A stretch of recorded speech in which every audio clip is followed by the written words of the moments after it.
perspectives in energy efficiency and sustainable innovation.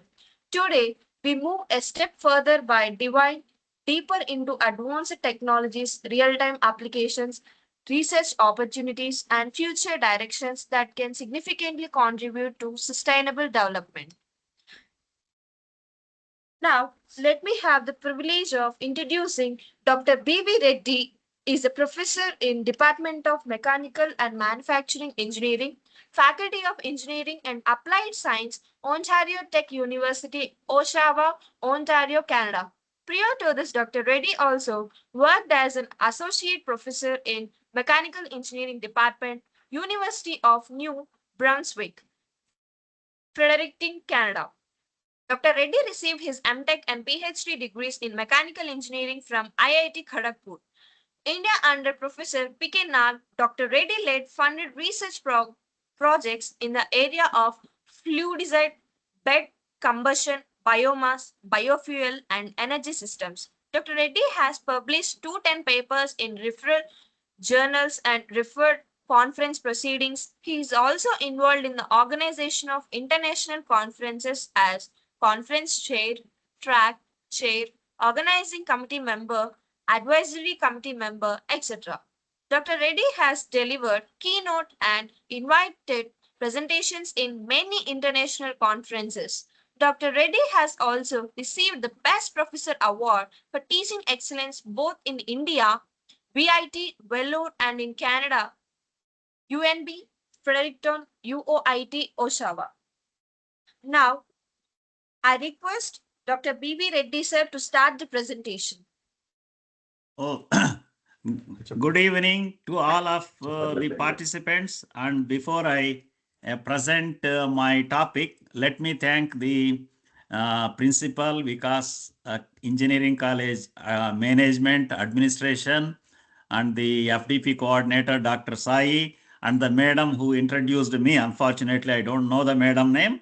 So I thank all of you for the kind introduction and the opportunity to present some details so that the participants will benefit towards their what you call professional development as well as little bit on the research side. Okay, so I mean, what I am going to present in the next 1 hour, 10 minutes, then we'll have interaction on the questions that you may have. So this is all aimed in a way to give you little developments, particularly in the energy field where we are interested not only to do research to advance the energy systems, particularly these days, there is a concern that to reduce pollution as well as the carbon dioxide or other greenhouse gas emissions in a way that leads for a sustainable way to live on this globe, not this generation, even the coming generations. With that in mind, I prepared some material and I will also discuss one journal paper, typically how one can go through the research procedure, methodology, and ultimately as a student or as a faculty member, as a professor, we want to do research apart from teaching. That way we contribute. And keep in mind, these days, anywhere R&D is very important for a country to grow and to develop to high levels. So on that count, even in India, now there is an increased R&D activity. This workshop itself is an indication, I mean, how much importance is given to at least to promote that type of thinking and activities. With that in mind, let's get into the discussion. I'll be sharing with you people some of the developments, particularly in the energy side, okay? So what you see is why there is so much growth or demand for energy, as you know already. I mean, worldwide, most of the countries, that too specifically in Africa and Asia, Asian countries are leading a lot of energy demand because of the development, you know.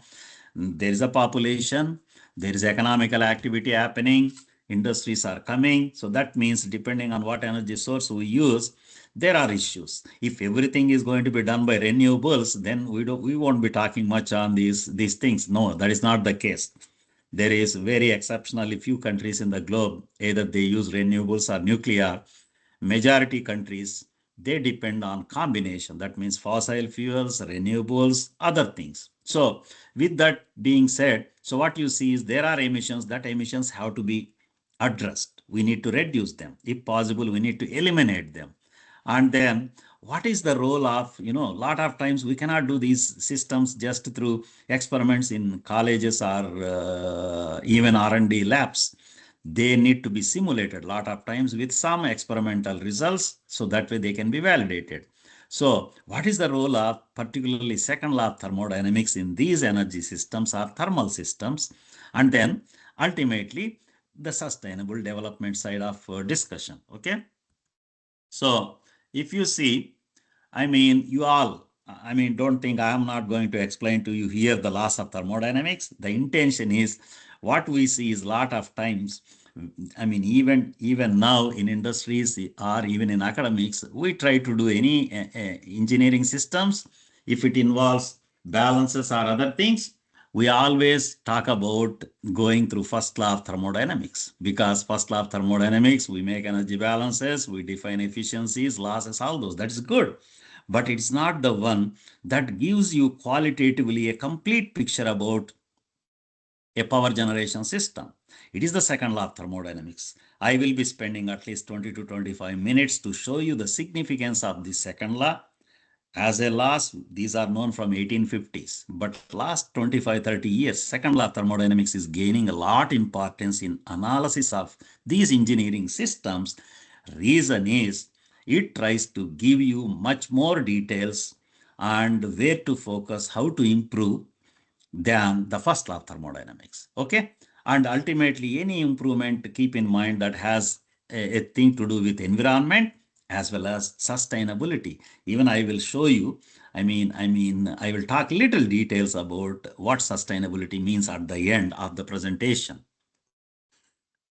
Okay, this is just for review purpose, please. You all know, those of you, either you took course in thermodynamics, power plant technologies, or you are doing research. This is a typical steam power plants. These are used globally. My focus is not to discuss too much about this. What I am trying to say is, these are the power plants from 1880s.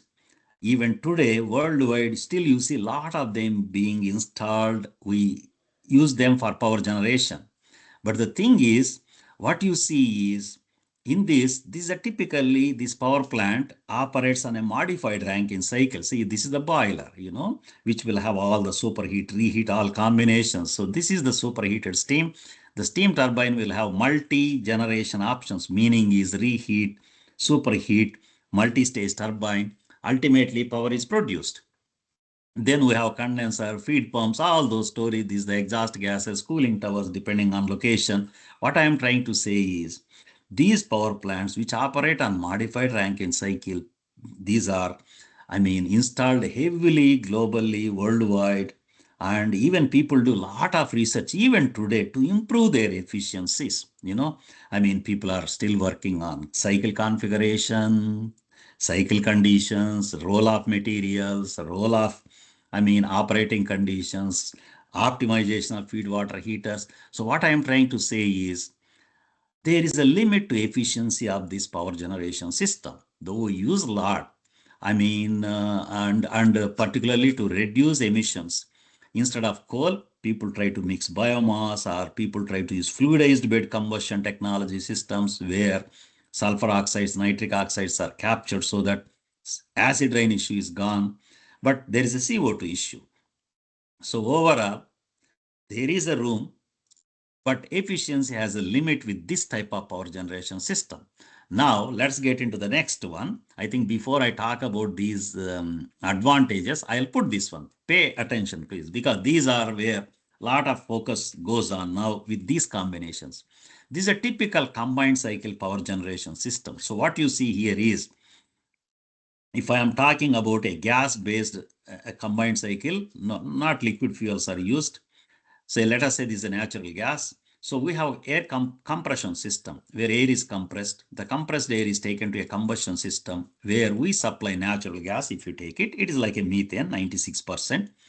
Then we burn this fuel according to the air fuel ratio such that that meets the gas turbine requirements. So pay attention here. It's not like 40, 50 years before where the turbine blade material was very low side. Now we have advanced blade materials where it can accept very high temperatures as close as 1350 degrees centigrade to 1375 degrees centigrade. So meaning is we are producing high temperature, high pressure gases. Those gases expand in this gas turbine system where electric generator is coupled, power is produced. Now what happens is, as I said, from thermodynamic point of view, when you calculate, because of the high inlet temperatures, the gases at the exhaust gases at the exit of gas turbine, these are at very high temperature, could be 550 to 600 degrees centigrade. So now what is done is, these gases are taken to a unit called heat recovery steam generator. It is a big heat exchanger. It is like a big truck. So where there is a evaporator, superheater, reheater, all combinations, economizer. So meaning is we are utilizing the waste heat from these gas turbine exhaust gases, trying to recover good chunk of the waste heat, try to produce superheated steam. That steam now will go to drive steam turbine and it has a power electric generator. So that means power is produced, then a condenser, pump, all these cooling towers. That means basically this bottom unit operates like a steam cycle, modified steam cycle, Rankine. This is a gas cycle and fuel is fed only at one place. And we have losses, agreed. There are losses here, there are exhaust gas losses here, but the way this unit is coupled, the way this unit operates, power generation system, there are two cycles, these are combined. That's why it is called combined cycle power generation system. Now the efficiency of this system is very high. So these are basically, it produces very high plant efficiency. Whenever there's a plant efficiency is very high, even if it is using natural gas, which is a fossil fuel, where there is a CO2 emission after burning, the CO2 emission gets reduced per megawatt or per kilowatt of power produced. Now, typically, if you are talking about gas-based power generation systems, combined cycles, they'll take less time to design and construct. And as I said already, low emissions. And economically, this is very beneficial because whenever, keep in mind, for anything, it's not just for power plant. Any system, when we talk efficiency is high, means economics always goes to be on the good side. So that means these are very economical power generation systems. So put together, these combined cycle power generation systems are receiving very popularity. Last 15-20 years, worldwide, their installation is exponential. You know what exponential curve is. It's not like linear. These are installed heavily worldwide by taking advantage of these advantages, meaning is high efficiency, less emissions, and better economy. This is how it is. Now, if you notice this unit, still it is mainly based on either gaseous fuel. We don't use liquid fuels, as I said, because they mostly go for transportation. So now still there are a lot of emissions associated. How to advance them? Sometime we spend a lot of time in doing research for 10-15 years before they get into reality and into the real systems application. So there's a lot of research that is going on. There are some plants which do operate. So what you see is there are combination. Now how to modify that combined cycle power generation system so that we can utilize renewables, particularly whether it is a solar energy, biomass. Still it is a combined cycle. We are going to use natural gas or gaseous fuels, but we are trying to reduce the amount of gas supplied by adding either solar or biomass. So that's what I will be talking. I mean, typical research, typical developments that are happening in that side. Then why is that we are interested? Reason is there is a benefit. We can reduce emissions, and sometimes we can use the solar energy which is available, what I call freely worldwide. Some places have a lot of biomass available that can be utilized. So that means there are benefits available. Lot of these systems, given their nature, first we have to model them, simulate them, then we can get a run from a real experimental unit to validate it. So I'll show you some of the simulations that were conducted part of the research, okay, so that it gives you an idea. Now first let me show you, pay attention please. Don't worry, whenever you see these power plant systems, these are bulky, meaning is so many components will be there. So what you are seeing here is basically, it is the same combined cycle with modification. So we have compressor system here. This is the gas turbine system, high pressure and low pressure. These are the combustion chambers, main combustion chamber, reheat combustion chamber. If you recollect the combined cycle I showed a little earlier in one of the slide, the compressed air was directly going into this combustion chamber. We were firing natural gas because I took that as a case.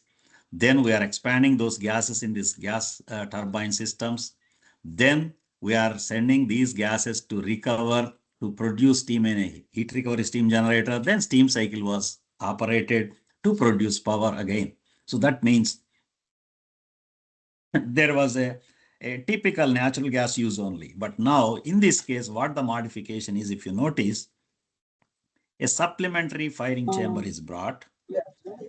The purpose of this supplementary firing chamber is we are supplying biomass.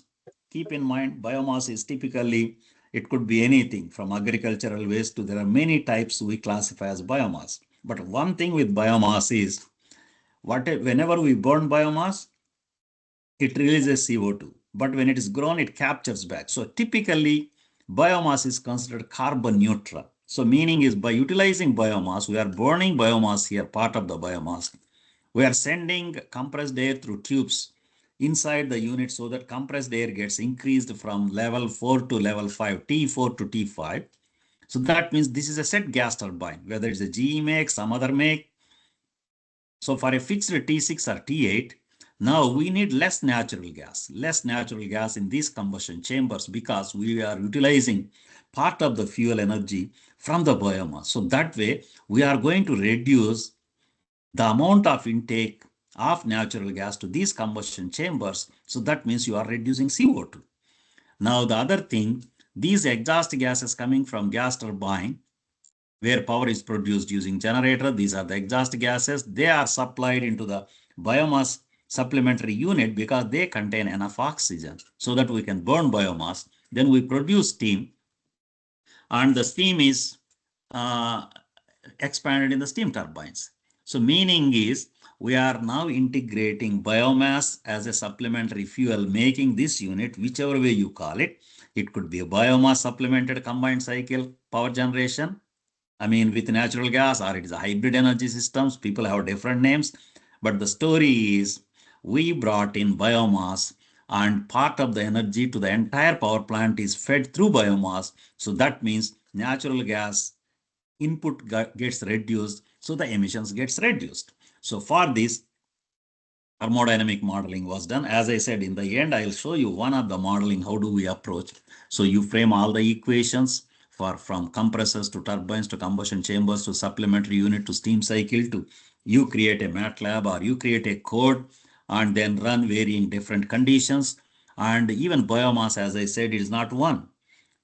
So biomass, you can have agricultural waste, you can have plant waste, these, that, so all these has different compositions. So depending on what you see is, depending on what sort of biomass you are using, one has to consider the biomass composition. So please look here. So it is given here. So the postdoc who worked with me considered different biomasses from wheat to wood chips to some other wood waste too. So each has its own composition. We estimate its calorific value using chemistry knowledge. So meaning is, though we use the word generally biomass is, it varies depending on what biomass you are considering, which location. If it is in India, if it is in Canada, if it is in the US, still composition could be different. So the overall analysis was conducted, the results were simulated, and whenever we add biomass, whenever we increase the value of biomass into the supplementary unit, heavily CO2 gets reduced, heavily emissions gets reduced. So that means there's a potential. That's where a lot of research is happening. Okay. Then I want to show you one more thing. I said that is a biomass. But what happens? Solar energy is available in plenty. And a lot of countries, particularly Asian, African countries, they see sun a lot, round the year. Only thing is, daytime we will have sun, night we don't have sun. So that means if we want to use solar energy, not only having a plan to utilize solar energy with these power generation systems, if we want to utilize it even during night times, means when there is no sun, there is a need for thermal energy storage systems. So people do research. Lot of research is happening in universities, industries, how to store energy, how to use it. So the story is, if I am focusing how solar energy can be utilized into the same combined cycle, what I was talking earlier with natural gas, later with biomass combination, I'll show you. So what you see here is, this is a typical gas cycle, please. This is a compressor, this is the combustion chamber, this is the gas turbine. So that means these are the exhaust gases. This is typical heat recovery steam generator. So this is the solar field. In solar energy, I know nowadays PV cells are the ones. Through PV, majority power is generated. But when you are talking about integrating solar energy with these power generation systems, we are not talking PV. So these are concentrated collectors where solar energy is collected using a fluid. Now that fluid can have range of temperatures, very high temperatures. So we have option. So this solar energy, the way it is shown in this particular configuration is, it is utilized to produce steam, to reheat steam in this bottom cycle, the steam cycle, because these are the steam turbines, condenser, all these things. So that means this is the heat recovery steam generator. We are collecting solar energy using concentrated systems through a working fluid, which is a high temperature operated. We are feeding that energy to this bottom unit to generate more steam or to superheat steam. Ultimately, we are trying to increase power output from the bottom unit. It doesn't mean that you have to go by this way. This is one way of this configuration. Same, this working fluid can be utilized to heat compressed air. So that means we can feed solar energy into the top unit first. That means gas cycle. It can have even to this. So there are many configurations. What I am showing is just one way of linking solar energy to this combined cycle. This is not the only way. There are many, many configurations. People are doing research when you look into the literature. So the story is, first you have a configuration. This is a combined cycle. Now we are not just depending on natural gas. We are trying to integrate as much solar energy as possible. Then how the system operates, what is the role of pressure, temperature, other parameters, all these have to be modeled. Again, you can use the thermodynamics, particularly both the laws, and these days second law, as I said, which I will be explaining a little later as I go through. So the story is, solar energy can be utilized with these combined cycles, which are very highly power generation systems, efficient power generation systems. So that way we are utilizing renewable energy and trying to reduce emissions. So this is where a lot of work is happening. As I am saying, already few plants are in construction, but down the road, whether it's a 5 years, 10 years, you are going to see a lot of these combined cycle power generation systems, not just using gas, natural gas or some other gas.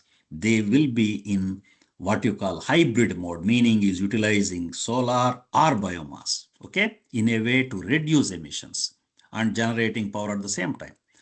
Now, this is the another one, in India, a lot of research is going on. Worldwide, it's going on, though number of power plants may be less still at this stage. Let me explain first. Okay, so what you are seeing here is, this is called IGCC, meaning is it is a integrated gasification combined cycle power generation. So what I will do, I will explain it in a way that makes meaning for you. Whenever you see a power generation systems, you will see a lot of components. So what you are seeing here is, this is a gasifier, please. So typically, if you recollect, when I showed you first diagram in my presentation, a steam power plant, a modified Rankine cycle steam power plant, we usually burn coal there in the boiler. Here we are not burning coal. A coal is supplied, we supply air, because oxygen is needed, and steam is also supplied depending on what sort of gasification technology you are talking, because this is a well-established technology now. We are trying to gasify. The solid fuel coal is gasified, leaving ash, which you cannot gasify. So we gasify, ash is removed. So this is, some reaction, partial combustion followed by some reactions. That's what happens in the gasifier. When you go to any literature or textbooks, you will see these details, please. So now the thing is, what we have here is a fuel gas or syngas. It is cleaned. Once you clean it, using chemistry, we can estimate its calorific value. Now what we are doing is, now we have a combined cycle. We are not supplying natural gas. Now we are supplying a fuel gas or syngas, which is coming through coal gasification. Now you have compressor system. We compress air. This is the main combustion chamber, reheat combustion chamber. This is the high pressure gas turbine, low pressure gas turbine. Meaning is, we have a gas cycle where we are supplying fuel gas. We are trying to burn it, trying to generate using power using the generator. Then if these exhaust gases in the normal way could have gone to heat recovery steam generator to produce steam, and we run the steam cycle where generator is coupled, power is produced. So that means, if you notice, we are operating a combined cycle, which is at this stage, combined cycle power generation is the most efficient power generation technology in the globe. We are not using coal as a solid fuel now. We are trying to use coal as a gaseous fuel. So with this approach, efficiency is increased enormously. So if you recollect, if you have studied this power plant technology course, basic course, whenever you have a combined cycle, if efficiency of this is eta 1, thermal efficiency, if the efficiency of this is eta 2, combined cycle efficiency is eta 1 plus eta 2 minus of their product eta 1 times eta 2. So meaning is, even if they are individually 30% efficient, 0.3 plus 0.3 minus of that is 0.09, which is 51%. So now the coal can be utilized not through combustion route, through gasification route, which becomes high efficient, which will reduce what you call emissions, CO2. That's why it is called IGCC. Now what you are seeing here is a little modification, please.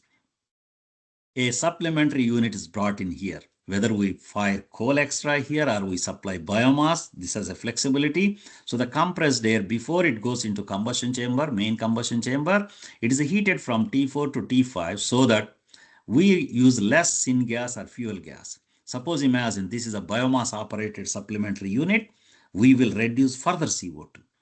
Then the gases coming out from gas turbine, there's enough oxygen that is used to burn this fuel in the supplementary unit, mostly biomass or coal. And this is where we produce superheated steam, reheat steam. So meaning is, the whole system, that if you notice, the whole system is such that we are utilizing a solid fuel. We are trying to gasify, operate a combined cycle.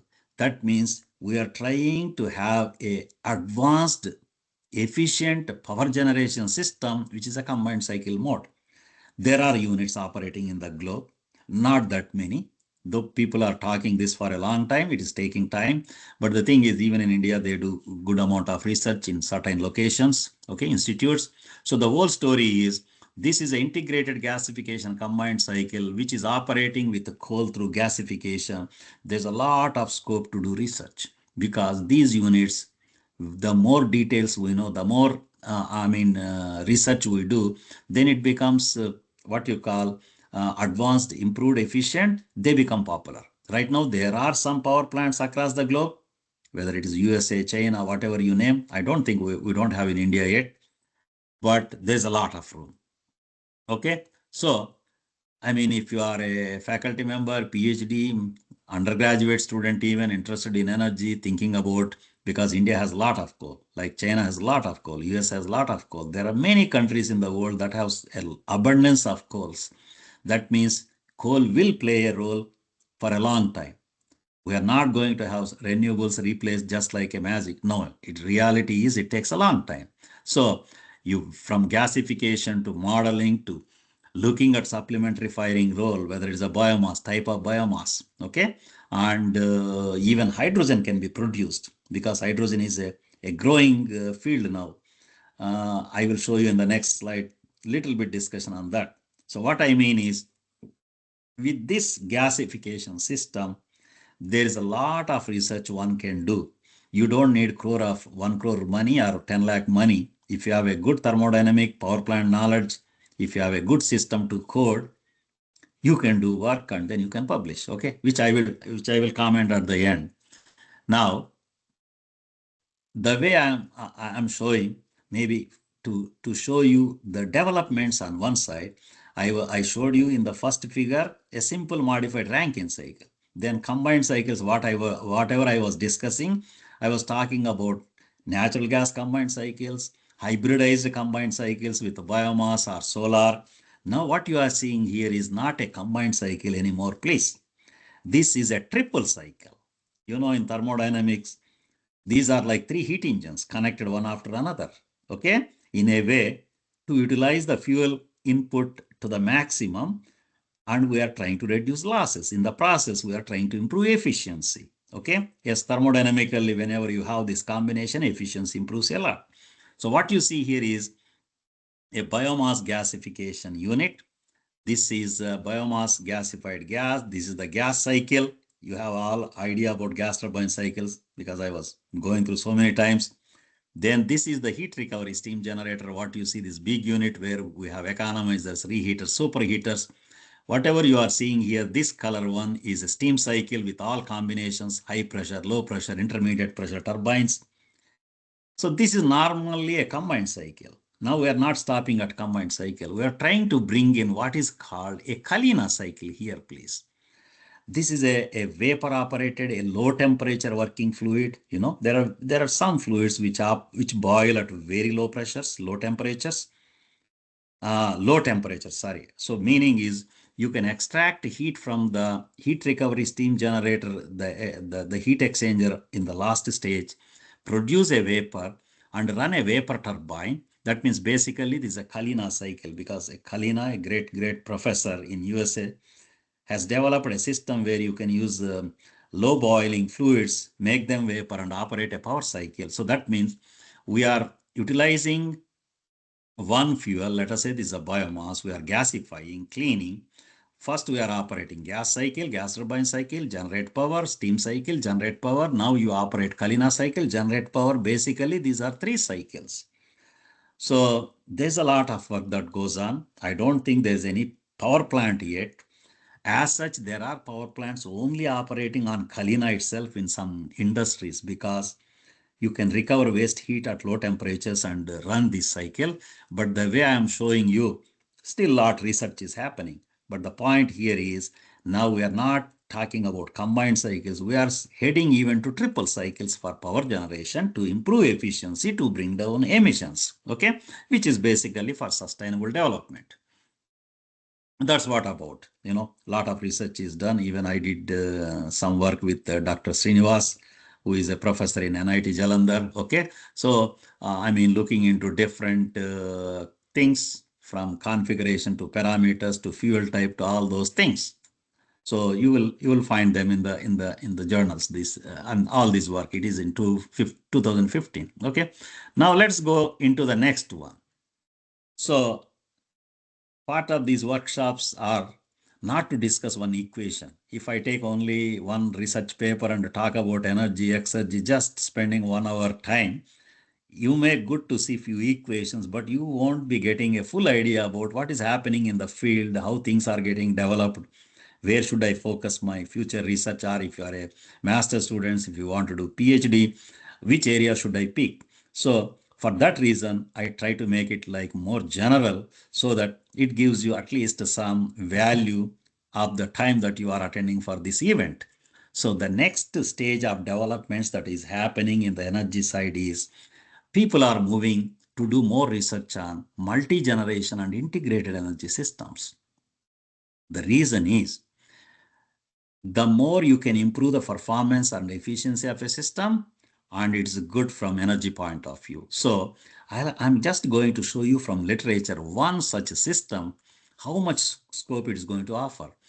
I mean, from formulation to modeling to performance to emissions to to the extent, even if it is a coal operated, natural gas operated, you can even capture the complete carbon dioxide. So meaning is making it as comparable, as close as a renewable source. Let me show you the system. Okay. So pay attention. Don't worry. As I said, you are going to see plenty of work components in a system because this is a multi-generation system. Typically, pay attention. I'll explain. Okay. This is from the literature. These are the authors. Very interesting paper. So what you see here is this is a gasifier. I already gave you some idea. Imagine you are feeding coal or biomass, whatever it is, even municipal solid waste. So we stick to one fuel. Let us say you are feeding coal here. So as I said, we supply air, we supply steam, we supply oxygen depending on the gasifier, partial combustion followed by reactions. So the fuel gets gasified, leaving any ash. So this is where it is collected, the solid byproduct. Now the gas is cleaned, the fuel gas. See, there will be a lot of particles, please. We have to clean them. Otherwise, they will damage the turbine blades. So all our efforts will be wasted. Okay, so these are removed. Then once the solids are removed, particles, gas is cleaned, then normally so far whatever I was explaining in the previous diagram, integrated gasification combined cycle, I talked about sending it to the combustion chambers, running a gas turbine system followed by a steam cycle system. Here, the story is a little different. You have options depending on this fuel gas contains a lot of gas components, including hydrogen because the way we gasify. So that means you can separate hydrogen. The hydrogen component can be separated. If you are separating hydrogen component, so the hydrogen itself has a value now because it is used for many applications, or you can use with fuel cells where people talk vehicles are generating power. So that means hydrogen is one of the byproduct. So CO2 that is there with these gases during gasification, it can be even separated. Now, let us see. If we take this fuel gas, now we are talking about a combustion chamber where we are going to burn it, operate a gas cycle system. See, this is a gas cycle system, please. This is the generator. This is the power generation, which is transferred to utilization. Then this is the waste heat, because once you are talking about gas turbine, you are talking about modern gas turbine. That means the exhaust gases are at very high temperature. Now we send them to a heat recovery steam generator, which is a big heat exchanger with economizer, evaporator, superheater, reheaters, all combinations. So this is the steam cycle system, steam turbines. So that means we are operating a steam cycle, we are operating a gas cycle, we are able to get hydrogen. We can operate fuel cells, or we can use hydrogen for engines. There are hydrogen based cars, there are some running, people talk a lot about it. You can separate carbon dioxide, you can capture that. So that means if you look here, you are talking about coal, which is a fossil fuel, which is one of the things that contributes for pollution and global warming, or CO2, whichever way you name it. Through this gasification, through the cleaning, through this route, we are able to produce power through advanced power generation system approach. We are able to produce hydrogen. We are able to capture CO2. So this, you cannot call it combined cycle anymore. This is a multi-generation system, energy system, highly efficient, but multi-products. So this is where you are going to see the future of these fossil fuels, particularly coal and biomass. Their utilization is going to be headed. It could be 10 years, 15 years down the road. We are going to see this type of systems. So there's a lot of research that goes on. And, you can do research too. As I said, if you are going to build, we cannot build this, even in university systems, this is not possible. Only in real some R&D big centers or power plants, they can build a small plant for validation. So meaning is we simulate, you can get data from those units and you can validate. So to simplify my discussion at this stage, this is where the systems are headed, these multi-generation integrated energy systems. And if you see, if we can have a system like this, I'm not talking economics. At this stage, it could be more economic and more costly because you are involving carbon capture. But when you do everything, this is as good as a solar energy or a wind energy plant because there are no emissions anymore. Okay. Okay. Now I have given you the idea about what I call some developments in the power generation side, starting from steam power plants to combined cycles, from regular combined cycle operation systems to how to utilize biomass or solar, that is hybridizing them. Then I talked about how coal can be utilized through gasification, how much scope it offers to do research. Then I went on to show you about triple cycle. Then I went on to talk about just now, okay, the multi-generation system. This is where really I tell you, these days you will see a lot of research is happening because this is where things will be headed in the future.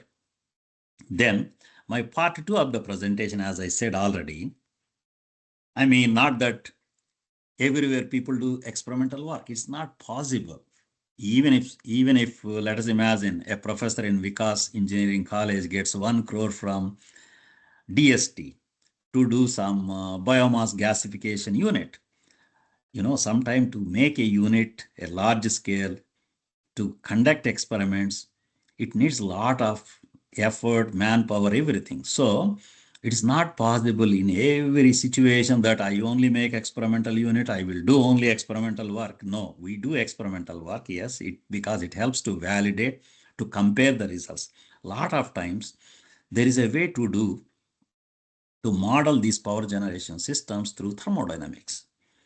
And in the thermodynamics, as you know, I mean, particularly there are two approaches. Even if you take this system, you take so many components, you identify them through state points 1 to 10, 20, 30, whatever it is, then you can make mass balances, energy balance. That's what typically the first law of thermodynamics approach. But as I said, last 15, 20, 25 years, there's a tremendous importance given to the second law of thermodynamics, because it is the second law of thermodynamics, which I am going to show you.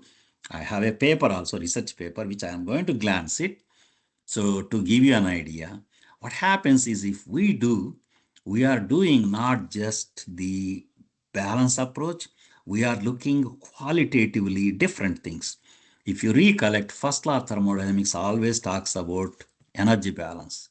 You just make balances, look for losses, efficiencies, all those. But it is the second law of thermodynamics, if you recollect, it tries to bring you the direction to a process. The biggest thing it brings is it tries to bring you the role of irreversibilities. You have studied what irreversibilities are. I mean, I will be highlighting a little bit when I go into the next few slides. These irreversibilities, whether they are pressure drop, friction, heat loss, mixing, so many, a chemical resistance, electrical resistance, the whole story of them is they try to destroy the quality of energy. So in the process, we are ending up losing a quality which is not good. If there is any way, if we can reduce that, that means the role of these irreversibilities, that will be great. That's where whenever you talk irreversibilities, if you recollect from your thermodynamics learning, we talk about entropy generation. What is entropy generation? Extension is nothing but exergy, which is exergy analysis. So these days, still people call second law analysis. A lot of people call it exergy analysis. Whatever it is the approach is gaining a lot importance. Reason is, to the extent even in industries now, they try to do by taking help of academicians like professors or research scholars, not just first law analysis for their operating system, the second law analysis. So I will just give me 1 second, please.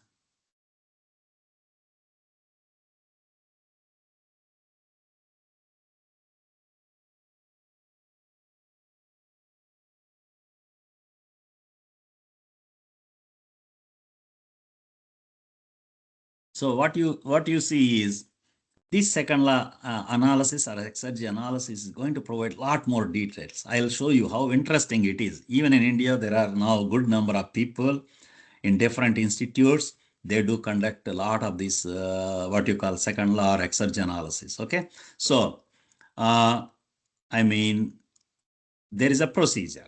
I think before I put these equations, let me just show you a typical diagram.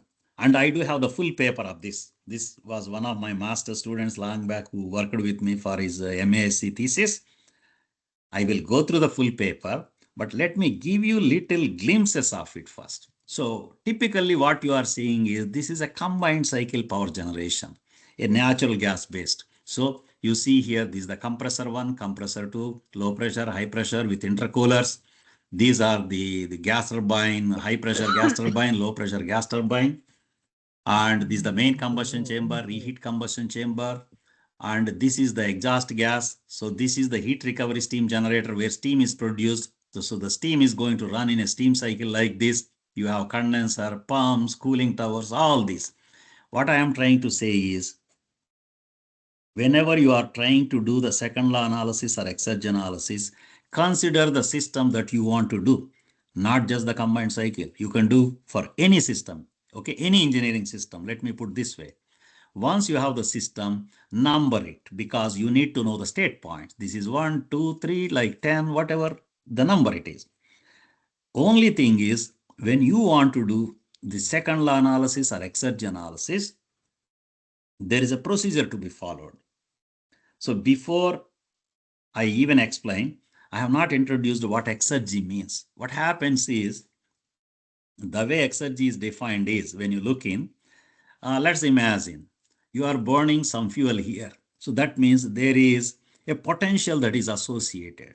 This potential is available as long as you can utilize it till it reaches that of surroundings. Let us say this is the surroundings.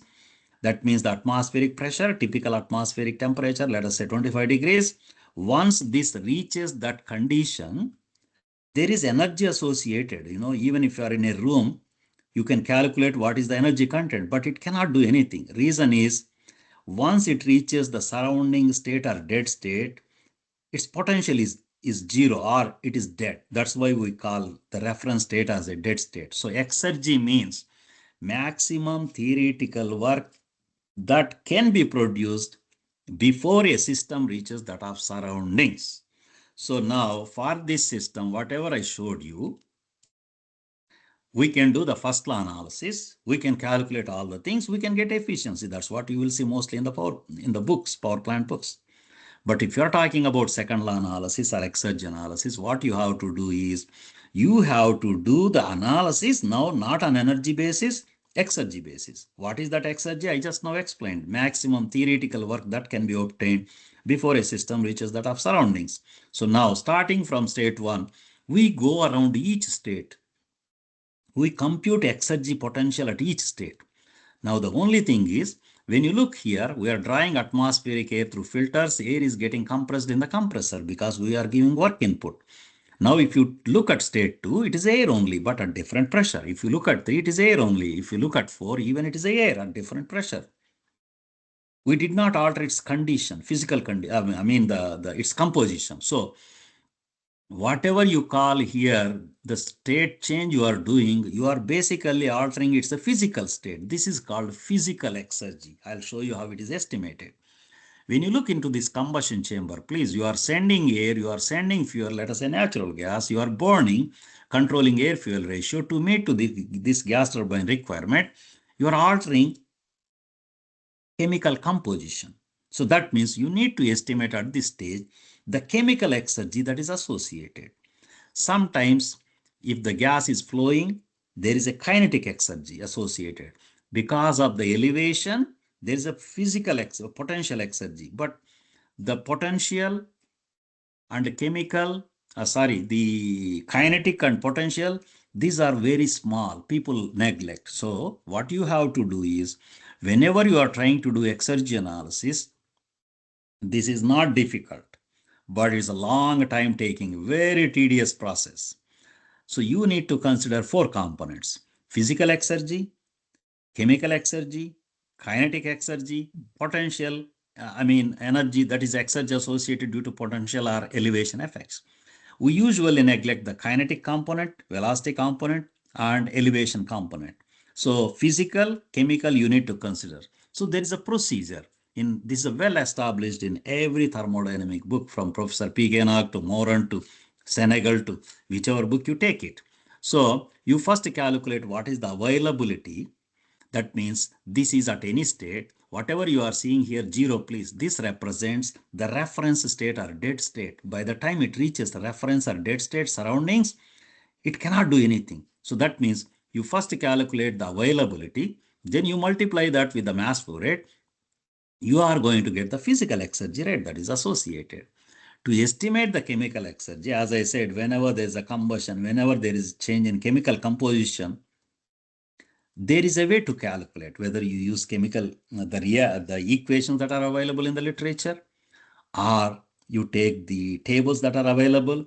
A lot credit, particularly making the exergy analysis significance and its contribution, it goes to a professor called Bale. I don't, you people might have seen in your library. There may be a lot of books about from this professor Adrian Bale. He wrote thermodynamics to heat transfer to these exergy related books. So he has provided a lot of details on how to estimate. So meaning is physical exergy can be estimated like this. Chemical exergy can be estimated using equations or through tables. And I already said we neglect kinetic and potential components of that exergy. So that means when you add at any location in any thermal system that you are considering, the exergy is a combination of physical and chemical. Once you do this, now let me go back to this. I'll show you. As I said, I'll be going through the paper. Okay, this is what I was saying. If you look into this system, which I will be going through, taking 10-15 minutes before I give you time for questions. So you can see here it is physical exergy, physical exergy, physical exergy, physical exergy. But here we are bringing chemical exergy too into picture. So like that, we go around. And then we calculate all those things. Then we define exergy efficiency, exergy loss, exergy destruction. Let me stress here. So this is a very well-defined procedure. Now, please pay attention to this particular unit. This is the combustion chamber. If you remember, this is where we are supplying compressed air. This is the natural gas if I am taking as a fuel. This is where T5, that is decided by this gas turbine. 40 years before, 20 years before, these turbines, let us say you go back to 1990s, these turbines were close to 1000 degrees or 1050. Now I said close to 1300, 1350. Meaning is higher T5 means we are now altering the air fuel ratio. That means we are doing less mixing, less air is supplied here because your stoichiometric conditions you are altering it. Air fuel ratio is different. So less mixing means less entropy generation, less quality destruction. What I am saying is the more developments happens in the blade materials, we will be in a position to offer higher inlet temperatures to the turbine. That means not only it produces more work, efficiency goes high, qualitatively from exergy point of view, second law point of view, when you see the entropy generation, this component is much less. That's how it tries to give you. So now, as I said, I'll show you the procedure. So let me get back into the question. You may have the question, why should we do the exergy analysis or second law analysis? Number one, it tries to give you the behavior plots for different components. Whether you are varying pressure ratio, temperature, you can look into exergy loss, exergy input, exergy efficiency, how they vary. If you think, oh, no, this graph is too difficult to understand because I see up, down, different combinations in one, I have put another graph so that it makes you much more sense. Please look at this one. This is also one of my master student who did with me. So what you see here is same combined cycle power generation system which I was talking. Now we just broken down. Let us say if I am trying to put exergy destruction or loss. Remember, when you talk about a combustion chamber, you are destroying exergy or quality because you are mixing air and fuel. and we are not running chemically correct conditions. So that means the more mixing we do, the more quality we destroy, more exergy gets destroyed. When you talk about heat recovery steam generator, where gases are left to surroundings, we are losing exergy. That is classified as exergy loss. So depending on each component, you can see whether it is a loss or destruction. So you can calculate. These are very well defined, as I said in the literature. So now the objective here is, if you look at this diagram, the way these are plotted, it is trying to tell you something. Oh, you are considering 12 components. Out of these, some components are behaving very differently. You take combustion chambers, you take heat recovery steam generator, you see here whether it's a destruction or loss, these are very high from second law point of view.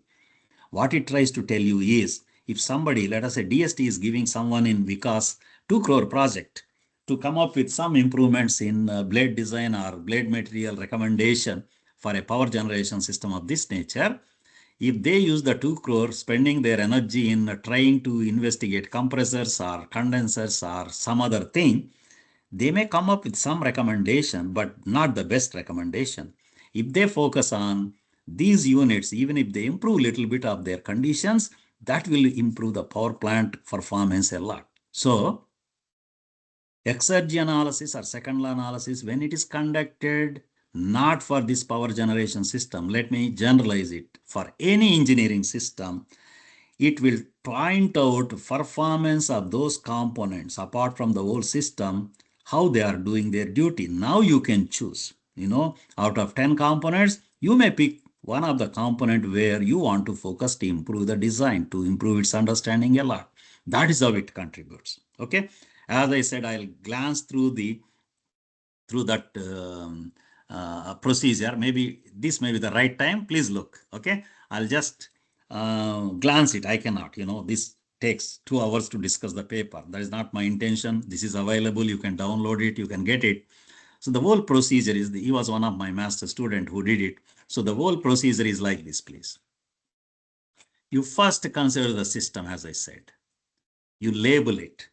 Then we are going to have what you call, you have to do both analysis. See, through energy analysis, you are framing equations. This is the combustion analysis for the main combustion chamber. This is the energy analysis, because we always do this reaction to see that there is enough oxygen, there is no CO, and then you make mass balance, the fuel, the gas, all those, you set your temperature limits. Then there is a reheat combustion chamber. If you look here, see, this is the reheat combustion chamber. Now this is the gases coming in. You are feeding natural gas. Again, you have to do a combustion equation. So this is what it is done here. See? And then you just set all those things. Then what you do is, now we get into exergy analysis. As I said, you define availability, calculate physical, chemical, total, go for each component. Go for each component, you calculating. Then you define efficiencies. I am telling you how you define energy efficiency. You are going to define exergy efficiency. Depending on which component you are looking, there is a way to define. So these are all defined. Losses. So all the story, that means then you can define exergetic efficiency. Considering fuel exergetic energy, what is the output? We define. Then you can look into different conditions. There I could show only one graph.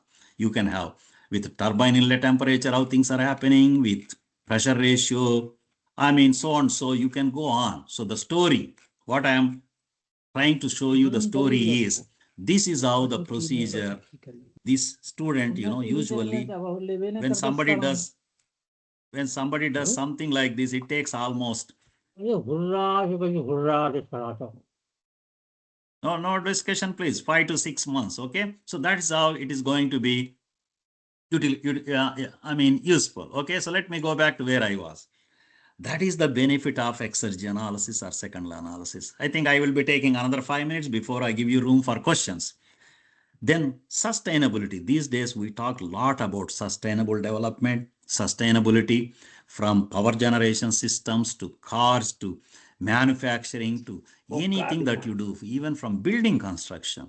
These days people talk about sustainable side of it. So there is a well-defined procedure available. You can, in the literature, if you see, you can define, because what are the emissions, what are the costs associated, what is the net zero pollution, then you can develop what you call social, economical, technological indicators, and we can compare them. So that is what some studies that are happening on the sustainable side. Okay, so let me bring it to the closing side so that I can provide question answer interaction. So as the purpose of the workshop, as I said, to give you some knowledge, some developments, some idea about developments, research, activities, all these that are happening on the energy side. So there is a lot of room, whether you are considering to do with fossil fuels, renewables, combination, hybrid, including thermal energy storage. I did not talk because of the time limitation. And theoretically, there's a room to do research. You don't need 10 lakh rupees, 5 lakh rupees. You just need a computer and a good understanding of systems and thermodynamic knowledge. So you can frame the laws, equations, develop a code, simulate it. You can publish in high-end journals. Whatever we do, we are contributing even a little bit towards R&D, research development. That's very much needed in India now. So even 5 participants out of this group, whoever is attending, gets motivated and does something, that is going to be a big value that gets added because of this event that is being conducted. So ultimately, sustainability, sustainable development is what is our priority. It doesn't matter which engineering, it's not related to engineering. Any human activity that we do these days, from farming to engineering, we all want sustainable side. Okay, before I what I call close it, I know that I already said all those details. So let me thank my professor for research side, whatever academic side. I owe a lot to Professor P.K. Though he's not anymore, apart from my parents. Okay, so and then my funding agencies, lot of universities, my graduate students, collaborators, postdoc fellows, and all those. And let me thank one more time the Vikas Engineering College, the principal, Dr. Rao, and the coordinator, Dr. Sai, and all the participants. Hope that something you got benefited. So I think now I will open the floor for questions. So any questions that you have, I'll be happy to entertain them. Yes.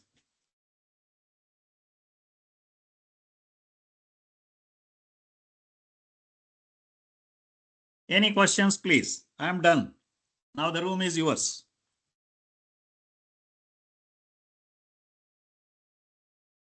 Sir, I have one question. Please go ahead. Please go ahead. Not one. How many you have, I will clarify. Sir, actually, I'm from management, not from engineering. Don't worry. Yes, go ahead. Sir, actually, sustainable development is now very important thing for us, and we have one subject, sustainable business.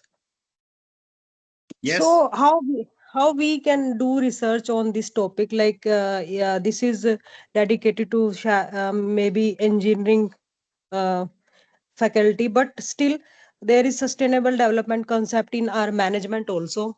And in my institute, there is some biogas. I think biogas plant is there. So how we can do research Yeah, with some. good. Yeah. You complete your question. You complete. I'll answer Okay. it. Hmm.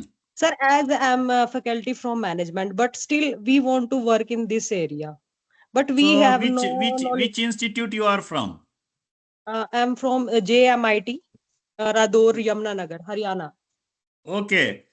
Do Yes. one thing. I am going to give response to your question, but what you can do, Yes, sir. give me 1 second. I'm going to reply to your, oh, I did not put my email here.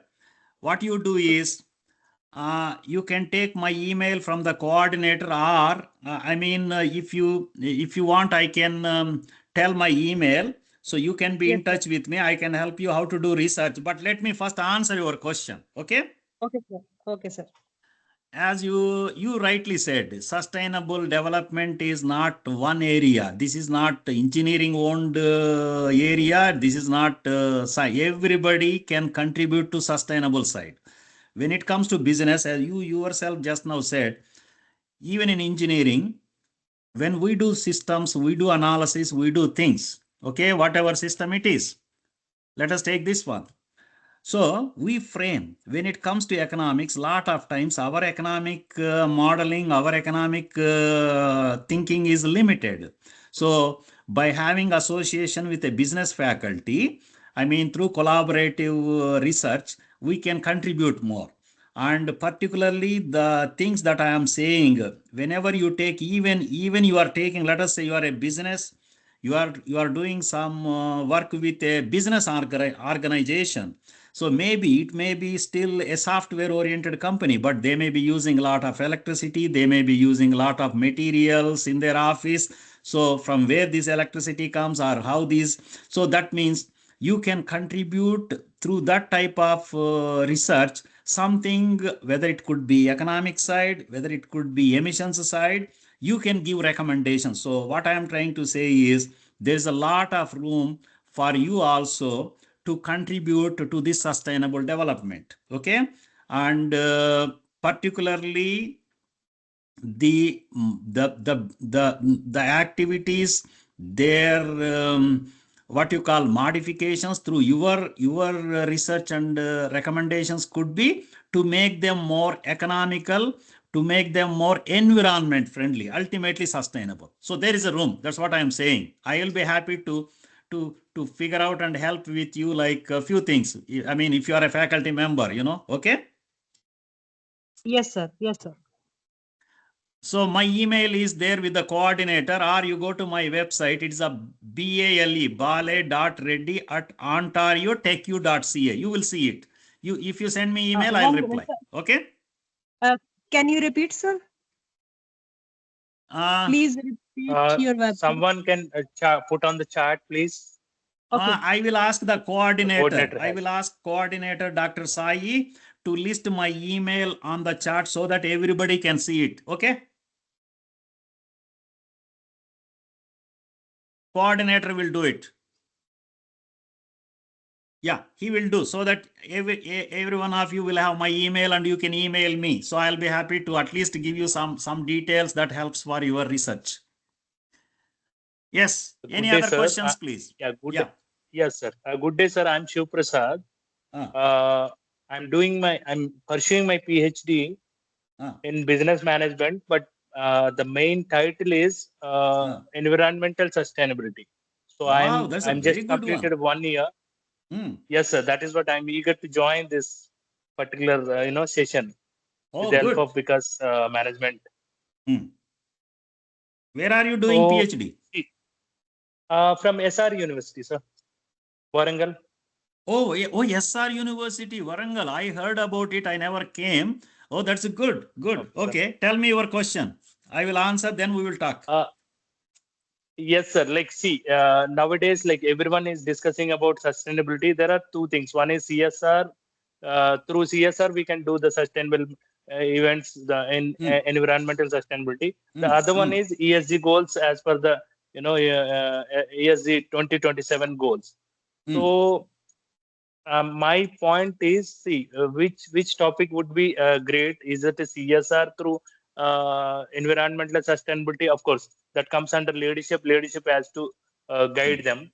ESG, it is like government is at any cost. You need to be complete that ESG goals based on the government directions. So, in what way we can make sure that the environmental sustainability continued? As you mentioned, in software companies, there are a lot of things we can implement when it comes to environmental sustainability. That is light or whatever power usage or electronic devices what we use, recycle them. So I want your guidance on this, because being a research scholar, I just thought to ask a quick question to you. Yeah, it is very good. Do one thing. I can give you some information now as a question response, but you take my email and you email me. Probably, I think what I can do is I can give you some more. Even when I am coming to India next time, maybe I can come to your university. You can put up a workshop. You talking with your professor. I can give some more details. So let me first come back to your question. Yes, there is always a room for every human being to contribute towards sustainability. Now, being a scholar, you have much more capability. Rather, I use the word being a PhD scholar, you have much more time and opportunity to contribute more. Which one you choose probably depends on your topic and with your supervisor. Because, I know CSR is more like sometimes not everybody participates. There is it's sort of, sometimes it could be voluntary. So you choose the one that benefits you more, where you can contribute more. But whichever you did, ultimately you are contributing to sustainable side. So what I am saying is, whether it is a small or big, it can depend on the scope of the role or objective that you are going to choose. But which you choose, ultimately you are contributing to this side, that is good. Now, more details on that, as I said, like not in 5-10 minutes, maybe I do, because I have what I call a sustainable development is one of my research area, and I have some Great, good sir. number of papers with few students where nothing to do with engineering. These are more like a general, so maybe they may help you. I can email you 1 or 2 papers once you send me email. Okay. Absolutely, sir. Thank you Yes, so much and for you all be in the, touch with me. This is a good area, as I am saying. I can help you, like in sort of a little guidance. Okay. Yes. absolutely, sir. Thank you so much for your kind. No problem. Maybe next time I can see you in your institute. I'll be happy to come whenever I come. This summer I'll be coming. I mean, it's not far from Hyderabad. I can come and give a workshop to your students and your whoever is interested. Just that is a little contribution. That's all. Okay. Yeah. Absolutely, sir. Yeah. Very, very, Yeah. You just send me email. humble. Okay. Yeah, Yes. Any absolutely, sir. other Thank questions, you so please? much. By the end of this session, Pawan sir will share the details, sir. Good evening, sir. I have a question, little doubt about something. Please go ahead. Go ahead. Yes, sir. Yeah. Sir, actually, the world is moving towards a 0% carbon emission and power generation also, I think. So, how long these thermal power stations will work, sir? Okay. Independently, I think. Yeah. So if How? Yeah. no, you complete your question, then I'll respond. Means, sir, we are combining the triple cycle, like we are Hmm, adding renewable energy hmm, sources also. hmm. But so many plants are working independently, like thermal power plants, Okay. basically like NTPC and all. Yeah. What is the future of these thermal plants? Independently Okay. working on coal only. Yes, sir. Yeah. I tell you, I got your question. See, Yes, sir. Yes, sir. even today, if you are looking into the power generation side, I know we talk a lot. We are trying to build people, particularly worldwide, in some countries using solar and wind. They have tried to add a lot of power generation in the last 10-15 years. But to put you the fact is, even today, globally, even if you take like China, India, USA, these are three most populated countries. At least 60% of the power generation in those countries still comes from coal or natural gas. Worldwide, many countries depend on it. Even if you see in Africa, you will see some power plants operate using very old technology. They are running even after 40 years. So what I am trying to say is, this renewables, what we talk is good. It even any addition that we can do with renewables is going to be a great contribution. This thermal power generation is going to stay for a long time. It's going to stay for a long time. It is not that in next 5 years or 10 years we are not going to change it. Even, oh, listen. So this is so that Someone, means, can you please keep on mute? Please don't disturb others. yeah. So what I am trying to say is, this there is a lot interest in renewables, hydrogen. We want to increase them. There is no doubt about it. If there is opportunity, we want to have complete. But it's going to be a long way. I don't think even another 40 years, if we can reach a majority share of renewables in our power generation, that will be great. But I think the best way is if we can at least integrate solar and biomass wind into our energy system mix a lot. That way what happens is we are going to reduce emissions, we are going to be more sustainable side with less emissions.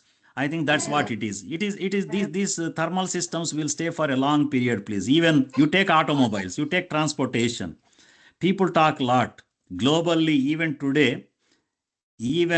today 98% of the vehicles use either petrol or diesel. So I mean, it's going to be a long way. So at least next minimum 40-50 years, you are going to see this power generation contributing still in a big way. Okay, I know every 10 years you will see reports, but what I am saying is it's going to be a long way. So there's a lot future for you. If you are working in coal, natural gas, you can do still big research. Yes. Yes.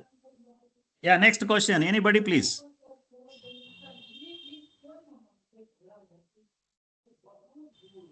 Any other question?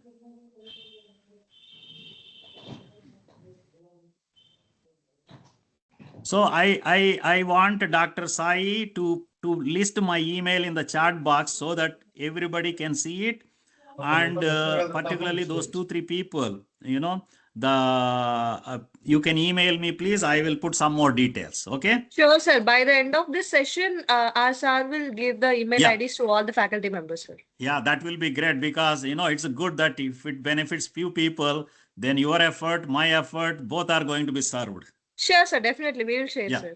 Yeah. Any Thank other you, sir. questions? Faculty members, if you have any other questions, you can ask to the sir. Okay, if there are no questions, I want to take 1 minute to say a few things.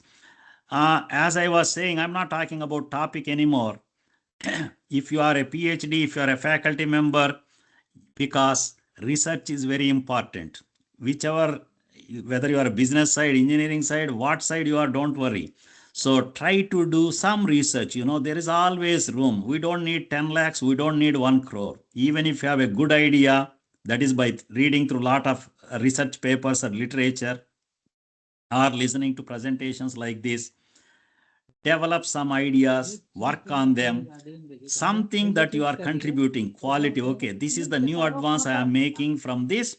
You can publish in good journals. So once you are a faculty, do research. Research and development is what helps the country. So on that count, in India, we need a lot of research activities, and that will help us to grow faster.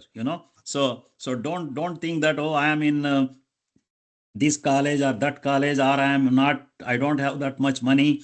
So never think of, even if somebody may have 1 crore, may not be able to produce any research paper. Somebody may not have any money, but may produce great research paper. It all depends on little bit of your thinking, little effort. You have to put effort going through literature, reading papers, figuring out ideas. And whenever there is opportunity, like you are listening, or you are going to conferences or workshops, make connection. Meaning is little bit of networking. That will help. So ultimately, you are a faculty, you are a student, do research, you will enjoy it. At the same time, your research will get recognized. You may get a big salary, you may get a salary rise. It is not about just money. You feel happy when you contribute something. Okay, I think that's what my little encouraging statement I wanted to say. So now if there are still any questions, I'll be happy to entertain.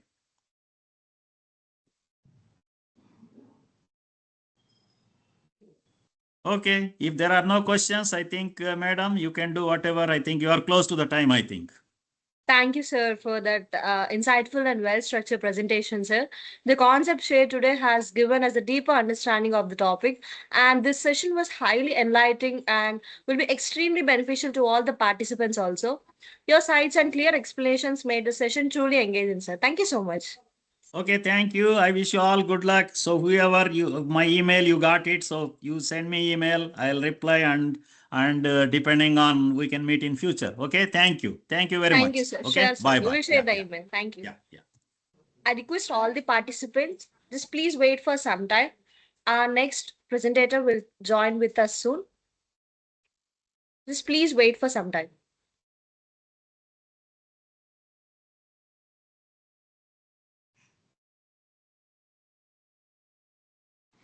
Hello. Sir, Manivannan, sir. Hello, Manivannan, sir.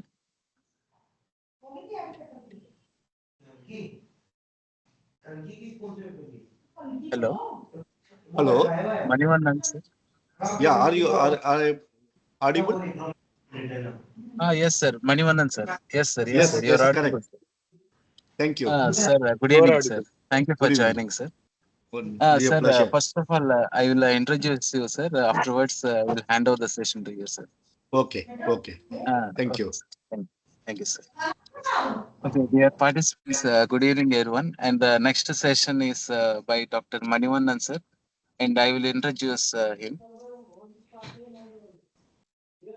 Dr. P.V. Manivannan received his master's in engineering with specialization in applied electronics from the College of Engineering, Anna University, Chennai, India, and a PhD in control system for engines from IIT Madras. He has worked with VCTN Power Train Control Systems India Private Limited, Chennai, and Caterpillar in Peoria in USA on special leave. His teaching and research interests include mechatronics, robotics, sensor network, automotive control system, and industrial automation.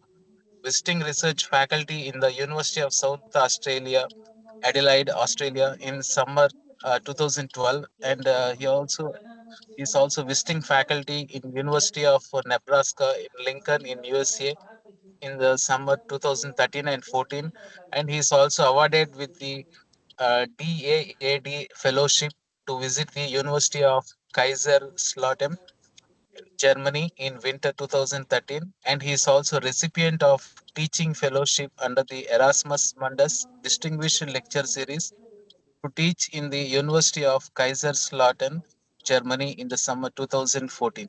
So this is the profile of today's speaker, Dr. P.V. Manivannan, sir.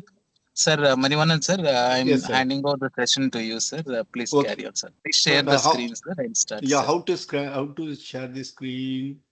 Uh, Where is the share? you're Yeah, connecting. 1 minute. Yeah, 1 minute. It is coming. You're connecting from mobile or a laptop, sir? No, no. So the desktop.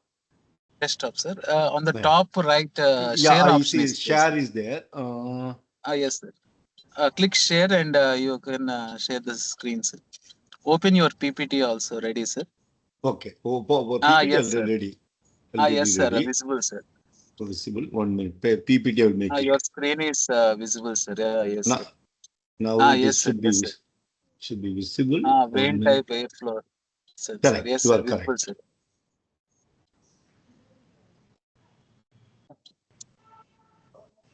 Okay. Okay. Maximize that one, sir. PPT. 1 minute. 1 minute. Yes, sir. I will come back. There is some small issue. Okay, sir.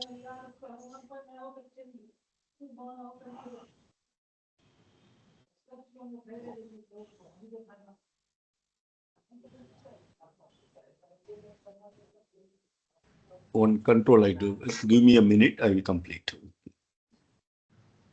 Sure, sir. Sure, sir.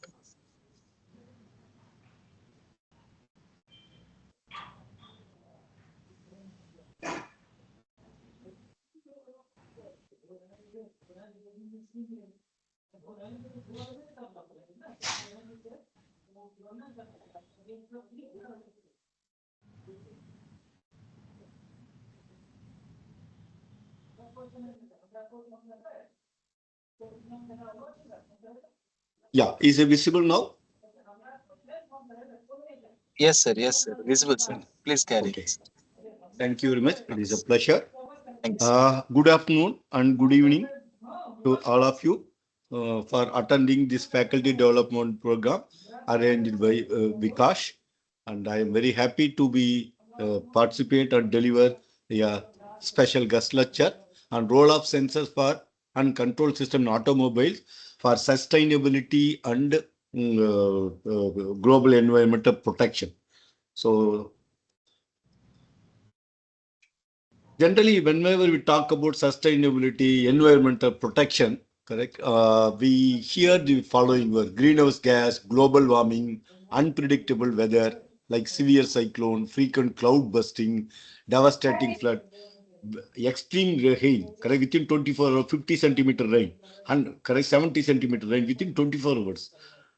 Big cities will be flooded, correct, many people will be carried away, cattle, property damage, agriculture product damage. These are, you will hear in the news all those things, costing human lives, excessive damage property, environmental damages, correct? And another thing you will see in news is for last at least 20 to 30 years, polar ice melting, ocean level increasing. Because you know that many island countries like Seychelles or Indian Ocean, there are small countries, Maldives, right? These islands height from the sea level because they're inside the middle of the Indian Ocean or Atlantic Ocean, something like that. Okay, and the height of the entire island, Maldives, you see the 3 meters average height, correct? 3 to 4 meter only. That means if what is it, ocean level, Indian Ocean level increase 4 meters, the island will not be there, correct? Now it was 4 to 5 meters. Now they say water level increased by 2 meters in last 50 years or something, correct? And the prime ministers of Maldives, I saw in one international conference, he was requesting to other countries, all 180, 200 countries, not to burn fossil fuels, specifically hydrocarbons, which generate carbon dioxide. Carbon dioxide is known as greenhouse gas. We will see what it is, correct? If greenhouse gas increase carbon dioxide, when you burn coal or cooking gases, correct? LPG, whatever, or diesel, petrol, all this thing will burn for energy production. They finally, they emit what you call as CO2. For very long time, scientists and engineers worldwide were thinking carbon dioxide innate gas, and now it is good, no problem if it generated. Only thing is, if you see the automobile, it generates toxic gases like carbon monoxide, nitric oxide, HC, unburned hydrocarbon, NOx, correct? These things coming out of the tailpipe or silencer, we call it colloquially, of the petrol engine, diesel engine, whether bus, truck, train engine, or scooter engine, any engine which burns fuel, correct? Hydrocarbon fuel will is harmful, HC. That's what they were saying. But if perfect combustion happens, the hydrocarbon, diesel, petrol will be converted into H2, water vapor, and CO2 only, correct? But it doesn't happen. Fuel adulteration, now no proper combustions and all those things can create CO, HNOx. They are called harmful gases. For that, they add the devices like three-way catalytic converter, SCR converters in the silencer of the vehicle, which converts CO, HNOx and particulate PM into H2O and water, the H2O, water vapor, and CO2.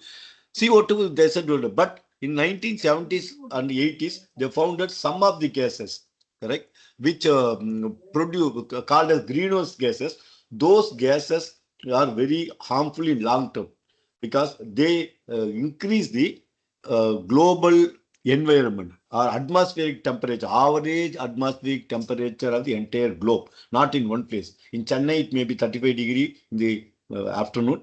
In Rajasthan, it may be 45. Go to Sagara, it may be 50 degree, right? But if you go to Antarctica, it will be minus. Himalayan mountain, Alps mountain, it will be minus 5 degree, 10 degree. Antarctica, minus 70 degree, correct? Across different region, this one. But if you average it, the average temperature is around 1 degree. Around 100 years before, that's what they say, 0.8 to 1 degree only. But in last 50 years or 70 years, by use of automobiles, billions of automobiles, correct? Like car, two-wheeler, truck, bus, train engine, correct? Jet engine, aircrafts, correct? Then ship engines, marine engine, because 1 lakh kilowatt is the engine power. They burn tons of fuel per minute, right? So the once you burn this, you generate greenhouse gas, which is called as carbon dioxide. Then in 1970, they found that carbon dioxide along with the methane, these two gases are the main gas which are called as greenhouse gases. Why it is greenhouse, I will explain in next 1 or 2 slides. Before that, nowadays it become a very common this one. You can see that people say green building, green factory, green vehicle. Correct? You have to produce green factory, green vehicle, and green house to protect the environment. Okay, that's what I say. For lighter sense or funnier side, I put this figure. Correct. That doesn't mean that take a house, you paint with green color. This house is not a greenhouse.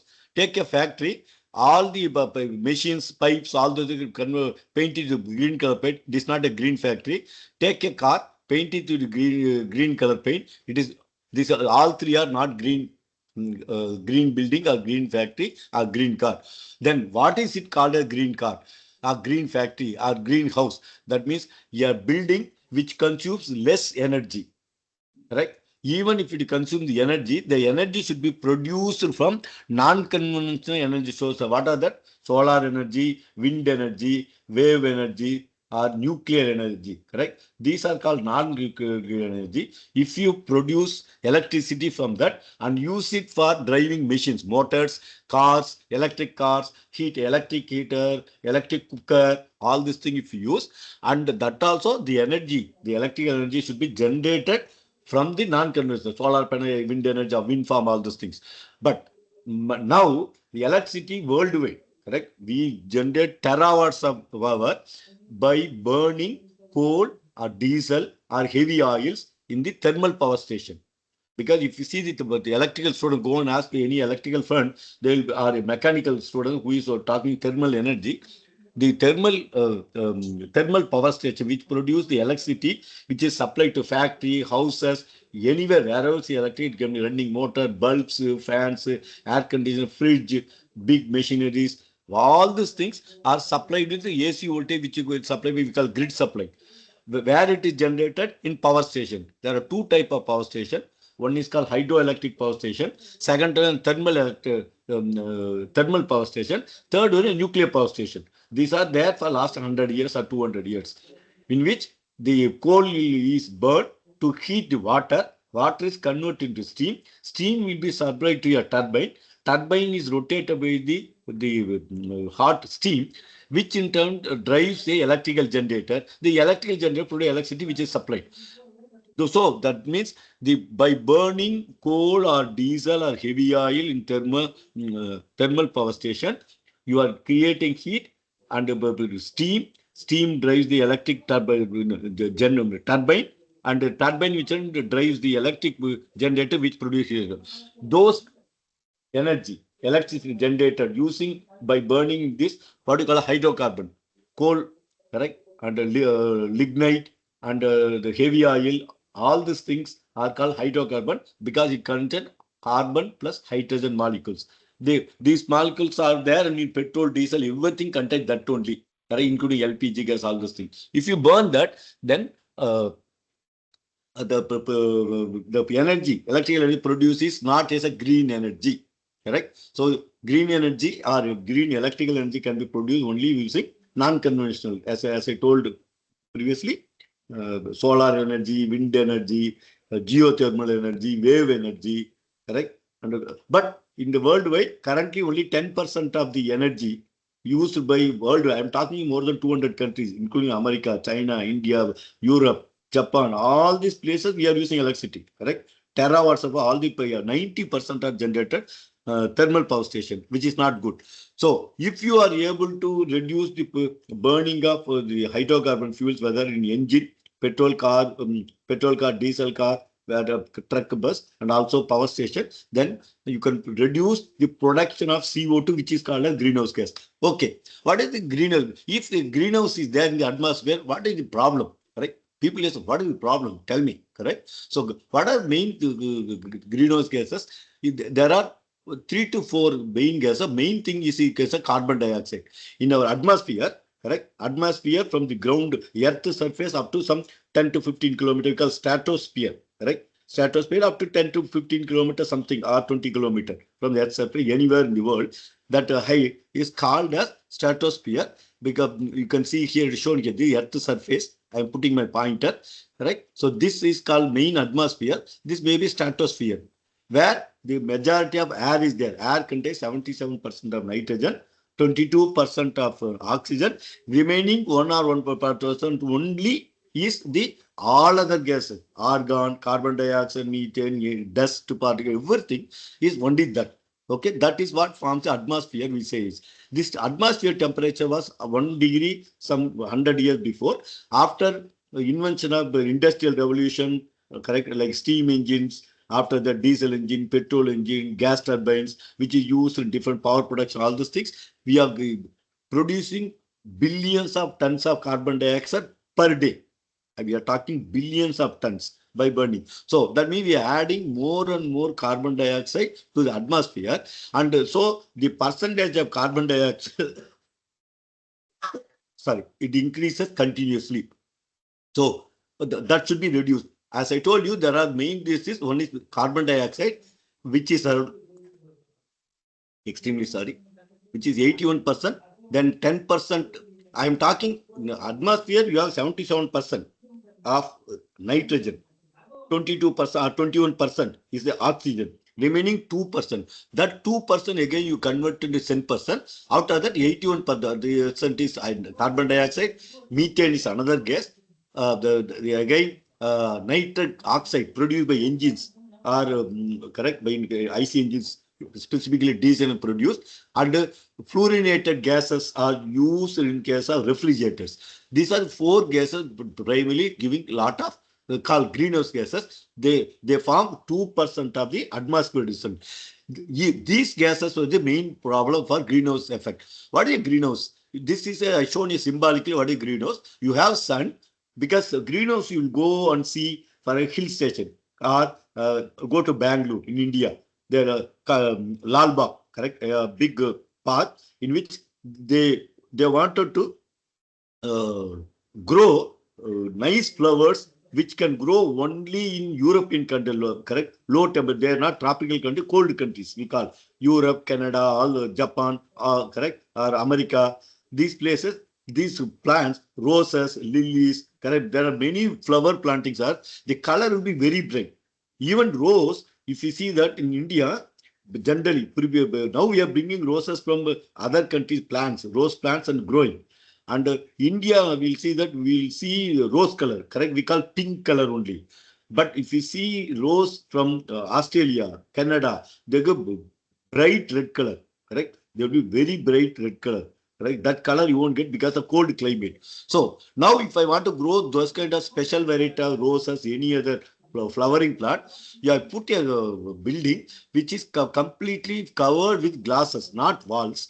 Inside that, the sunlight can go, it cannot come out. So the greenhouse can maintain it can receive heat from the sun when sun shines, that will not allow it to go out. So our excess both way. So you can maintain whatever temperature inside, correct? Humidity, temperature, all those things using a special type of glass and other system. So where you can grow the plants which can grow only 18 degree, 15 degree, like cold in European countries or Netherlands, something like that. So that is called as good. Main thing is greenhouse traps sun energy inside and keeps the plants warm. It would never allow it to go out. Suddenly winter comes, correct? In European countries, sunshine will be for some time, maybe 5 to 6 hours. Suddenly snow can come. Snow will reduce the temperature. If temperature, the flowering plants will fail. Correct? To allow, that means it should allow the heat to go in, should not make allow to go out. So that kind of house is called greenhouse. Same effect is happening in Earth atmosphere. When atmosphere is filled with more carbon, any of these gases, methane, carbon dioxide, nitric or fluorinated gas, but predominantly you can see the carbon dioxide. If the value is increased, the atmosphere receives heat from the sun during daytime, correct? With daytime, and that will be absorbed by the gas molecule. Which gas molecule? Nitrogen also absorbs, oxygen also absorbs, carbon dioxide, methane. But in night time, the nitrogen and oxygen atoms will release the heat back to the space. You can see in this figurative black color space above 400 kilometer or 100 kilometer above, we call it, there is no gases, it is called a space. Billions of kilometers, trillions of kilometers. So heat absorbed by the Earth's surface and also by gas molecule in the atmosphere will be released back.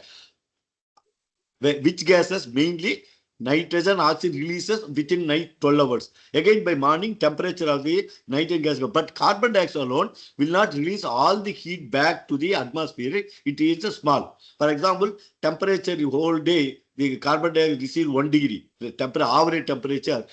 Night time, whole time it will be releasing heat. Correct? Back to the atmosphere like this one. But early morning, when the sun rises, you do not release all the heat. It may retain 0.01%. Very small. It may look 0.01% per day. Correct?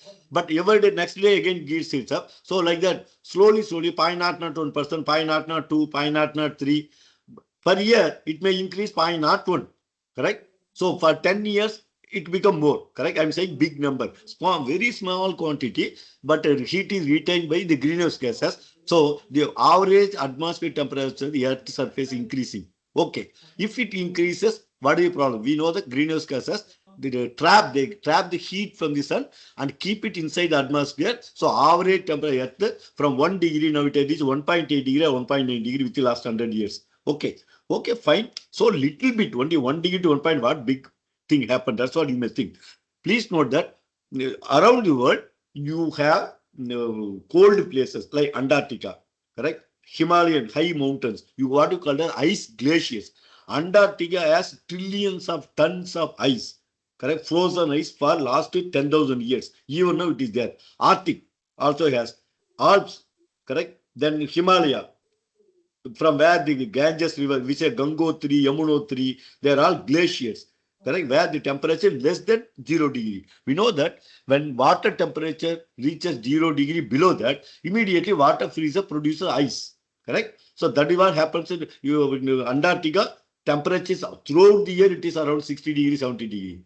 Even in the summer, you will see only sun in the horizon, but temperature will not increase much. Maybe little bit 1 degree, even that is very rare. For slight this one, sir, you will see sunlight. Temperature won't change. Generally, maintain minus. In winter, it goes to minus 70 also. So that always there is ice.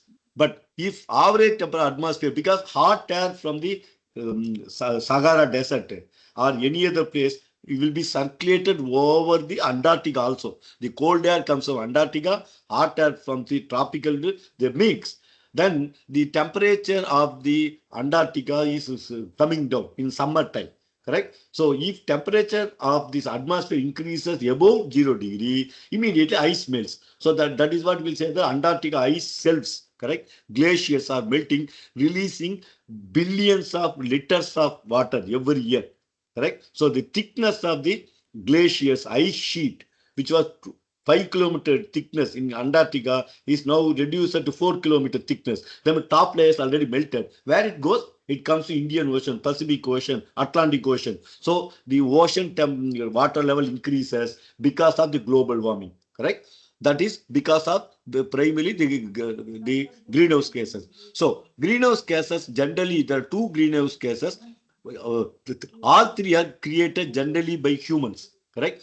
Except methane. Methane is created in the Earth's surface by decomposition of biomaterial. Correct? It happens inside your stomach. If you eat food, digestion happens. Correct? So when digestion happens, food, whether in human stomach or animal stomach or bird stomach, the digestion is a process. Sometimes it creates methane gases. We call burping. Correct? Especially specifically cows. Correct? Herbivorous, elephants, horses, goat, all these things. You have not 1 or 2 billions. People alone, you have billions of people. Correct? We eat very small, our stomach is very small, but cow stomach may be 20 times, 50 times bigger than you. They eat lot of grass. They produce lot of the methane. That is one reason. Even but that, it is only 10%. Carbon dioxide is 81%. We are talking not out of 2% of the other gas in atmosphere, 81% this one. So this is produced by humans by burning fossil fuel, diesel, petrol, coal. That's what I told you. That should be reduced. If you reduce that, we can do. Now, today's topic is how the engines, correct? IC engine based cars. We are talking about automobile. If you see in an automobile, For example, take a car, you take a two-wheeler, you take a bus, you take a truck. What you'll have? You'll have engine in which burns diesel or petrol or LPG gas nowadays. Correct? Forget about the electric cars. That is very latest. Majority, 95% of the world automobiles, starting from two-wheeler to big trucks, buses, train, ship, or planes, also jet engine, they also burn gasoline. Correct? These are aviation fuel. Correct? It is like a thick kerosene, special kerosene. That's what all the jet engines are using. Again, that is hydro government. We are burning billions of tons of this one and releasing billions of tons of carbon dioxide. So how to do that? Reduce. One way is to make your engine, whether petrol engine, diesel engine, or jet engine used in automobiles or aircrafts, to use less fuel, because you cannot avoid unless you make all vehicle electric vehicle. Even if you make an electric vehicle, the energy current produced to charge your battery should be produced by solar energy, wind energy, not from the thermal power stations which burn fuel. Correct? Till then, we have to see how to reduce the carbon dioxide production. That is the today topic. To control. Correct? Okay. Before we can see that, generally I put one slide which talk about nature. Correct? So, in engine, primarily used for producing the power. Correct? They call controlled power generation. Next slide and a few slides we'll see that air is sucked in case of petrol engine. When piston inside moves inside the cylinder downward, a vacuum is created due to suction stroke. Air is sucked in. You inject fuel inside air. It mixes with air, air-fuel ratio. Then give a spark during compression stroke. Fuel air mixture burn.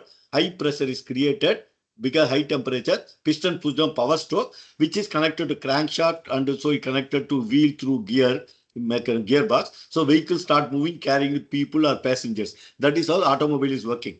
Correct? So that is called a controlled combustion. Correct? You put such quantity, 100 cc of air, put say 1 gram of fuel and so give a spark. So they burn and create all this thing controlled. But there are these are uncontrolled. For an atom bomb, correct? Atom bomb, the picture I shown from the net, you can see that this is nothing but uncontrolled, correct? There is heat energy produced and a very high pressure wave is created. The pressure wave travels hundreds of meters per second, correct? And with so intensity, correct, created by the hot heat generated by the hydrogen bomb or atom bomb. Or conventional bomb, then less heat, correct? And there's no control to how the heat is generated. Correct. So that's why it is uncontrolled, this one. And especially hydrogen bomb, where the hydrogen molecule are fused together to create helium, which produces heat. Correct? E is equal to mc square, you know, the Einstein formula, which energy equal to mass multiplied by speed square. How much mass is converted? How much mass of hydrogen is converted into helium? That's what hydrogen bomb. That is uncontrolled. But nature, every day we are seeing sun. This is a sun in which per second billions of tons of hydrogen are fused because high pressure and the temperature inside the sun core. Correct? Sun is something around 1,000, 2,000 times bigger than the Earth size. Correct? And the value of so inside that the hydrogen inside the core, 1 million degree temperature, they say it is created. 1 million, even more, 10 also can be there. Under high pressure, correct? Thousands of bar pressure. So the hydrogen atoms are fused together and create helium, which is nothing but hydrogen. But it is controlled. You see the sun is glowing for last 5 billion years, and they say that it will glow for another 5 billion years. 5 billion years, it creating energy, heat for humans, for all the planets around this. And without sun, we no plants, no food, nothing. We will also die cold. So, but it is controlled combustion. But just for this information only. Okay. Now, why we are talking? In case of IC engines used in case of car, bus, we are using engines. With the engines are called, especially diesel engine, called iron horse. Again, one more picture. I want to say that the left side you can see that one picture. This is this picture, correct? Was painted 2,000 years before. You know, the Alexander Great, people say they came up to Punjab or Kashmir from all the way from Greece, fighting for 12 years, all the way, create a largest empire. His horse, correct? It got Besipulus, correct? It's always Besipulus is his horse.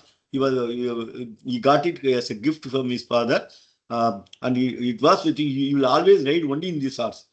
Correct? For 12 years, he was fighting from Greece, came up to Kashmir, again went back on the way in Babylon city, died.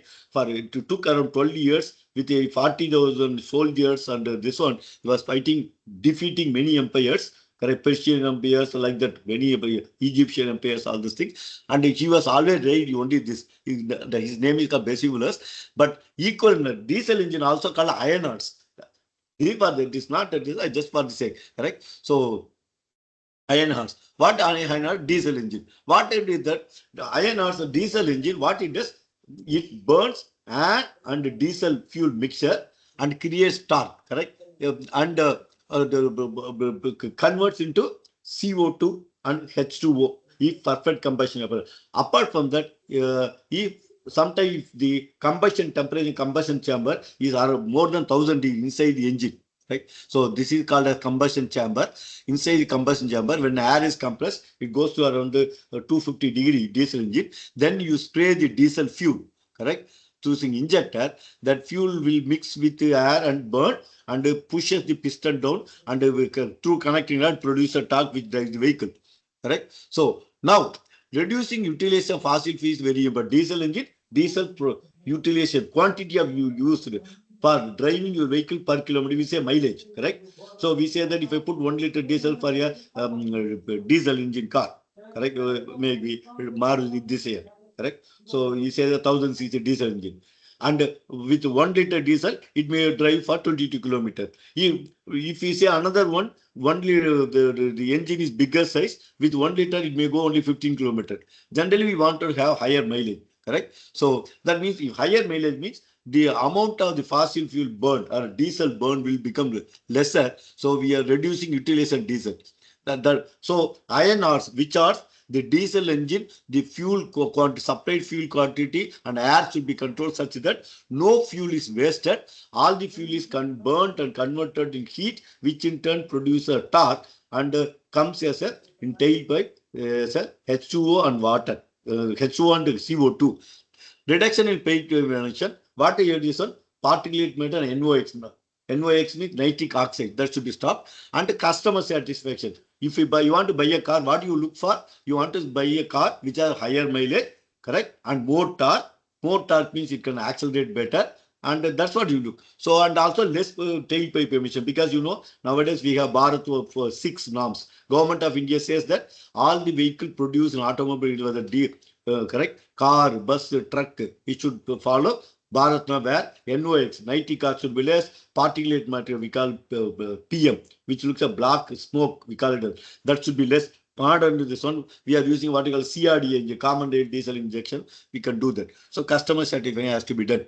So to do that, that's what I told you. The current modern diesel engines used in all automobiles, whether bus, truck, car. If it is a diesel engine, they use what you call a common rail diesel injection system instead of previously used unit injectors, which were used for the last 100 years. And unit injector, diesel fuel will be compressed and to 300 to 400 bar, and will be supplied to the nozzle. This is called as diesel nozzle, correct? Injector will be on the cylinder head of the engine, and the pressurized fluid will be injected during the compression stroke, so it burns. But they produce lot of NOx and also a lot of particulate matter, because the droplet size fuel, the liquid diesel will be sprayed inside the combustion as a droplets. In unit injector, where the diesel pressure injection is around 350 or 300 bar, if I say that average diameter individual diesel particle is around 100 micrometer, correct? And all diesel, the entire droplet 100 micro diameter will not burn immediately. Please know that no liquid fuel can burn in a liquid form. First thing is, liquid will be, if you give heat, it will be vaporized. Once the diesel becomes diesel vapor, it will mix with the oxygen molecules in the air, and because high temperature, they start combining, correct? Because C will combine with O2, CO2, hydrogen in the diesel will combine with O2, and H2O is produced. So during the time, it creates heat, correct? We call exothermic process. So that's how it works. Correct. In case of diesel injection, old one, since if you use lower pressure for injecting fuel, the bigger droplets are produced in the nozzle. We enters in this one. The fuel is not completely burnt, so lot of smoke will come, which is called particulate matter, and also fuel efficiency will reduce. Correct. And that is not good. Mileage, correct. The purpose of reducing tailpipe will not happen because more particulate metals are created, and also a lot of fuel, you will say, output mileage you won't get. So how will you do that? They found instead of unique injector, take the fuel from the fuel, the diesel fuel, pressurize using a special pump. The fuel here is pressurized and supplied to what you call a common rail. This is called as common rail.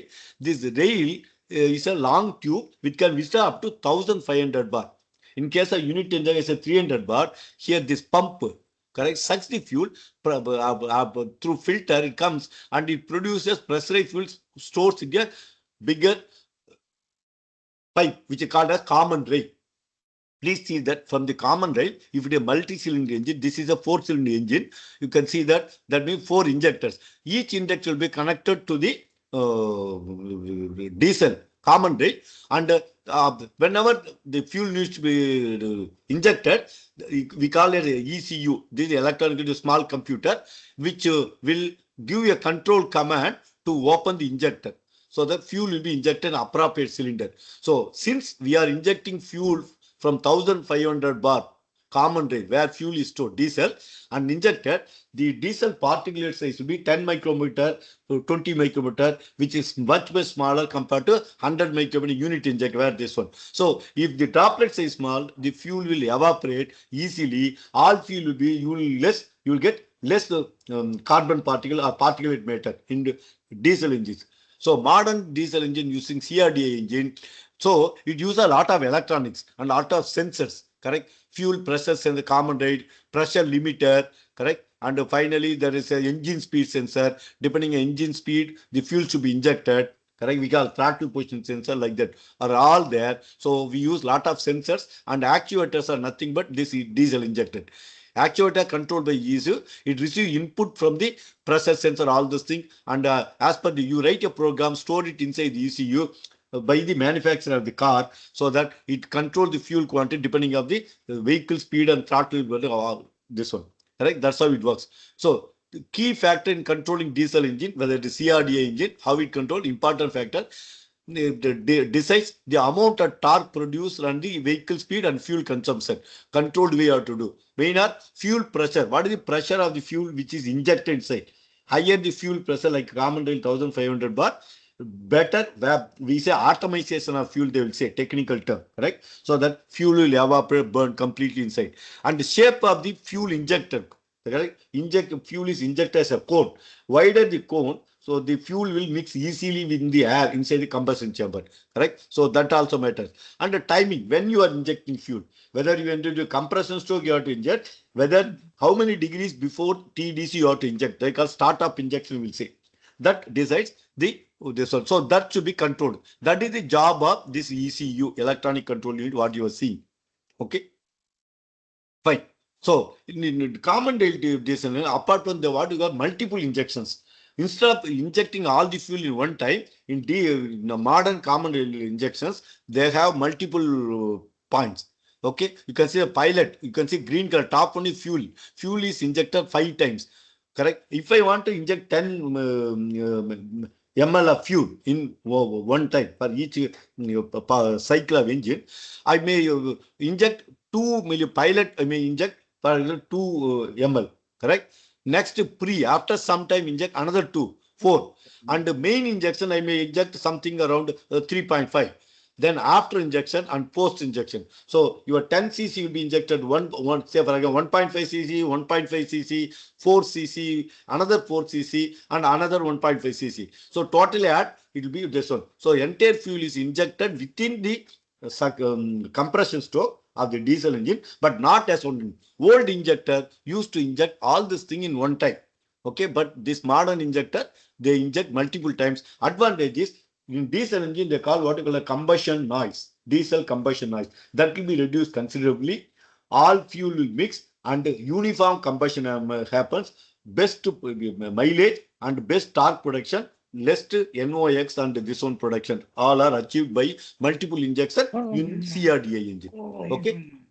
Next one, we are talking about MPFI. Petrol engine mean we call multi-point fuel injection MPFI system, in which this is functional breakdown. You can see that again fuel from the tank will be sucked by a fuel pump and pressurized to 5 to 6 bar. Here we don't go for 1500 bar in case of petrol engine MPFA.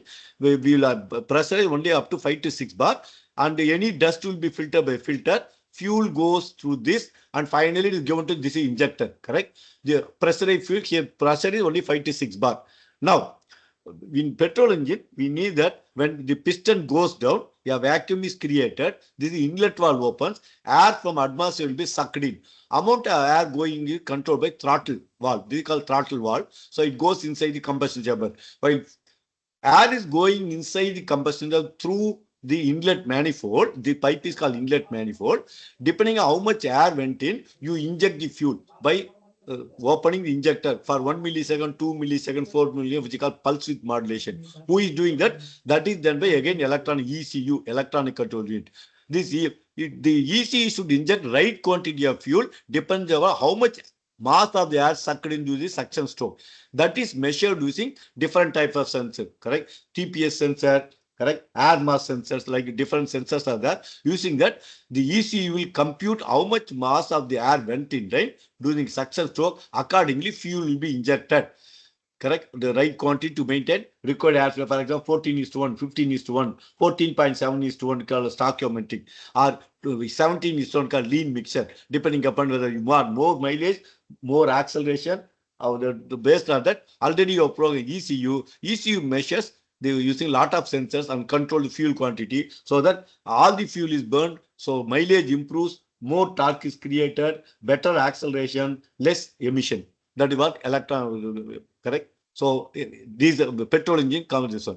So whenever I wanted to control any system, in this case we target petrol engine, diesel engine, we use in automobiles, correct? Whether bus, truck, all those things. So there are three things needed. One is called measurement system. Other one is called computer control system, which is a small computer where I write the program. Third one is controller actuator. In this case of engines, it is the fuel injector, is the actuators.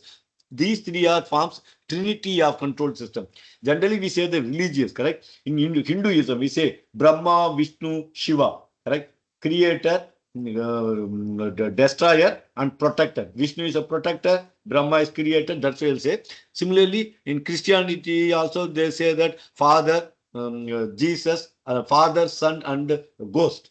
Like that. In case of control system, trinity is measurement, control algorithm or computer, and controls actuator, which is not a diesel injector or petrol injector. Okay. When we talk about sensors, so first thing is measurement. Measurement is done using the electronic sensor. And what is an electronic sensor? A sensing device is one which controls typical physical parameter or mechanical parameter or optical parameter into electrical signal. Correct? For example, if you take thermocouple, you would have definitely heard in school itself. It considered two wires made of copper constituent, iron constituent, platinum, rhodium, correct? K type, J type, two junction wire. If the junction is exposed to temperature, across the two wires, it produces a millivolts. That is proportional to the heat of the measuring this one device. I trying to measure some hard surface. This that will be converted equal to this one.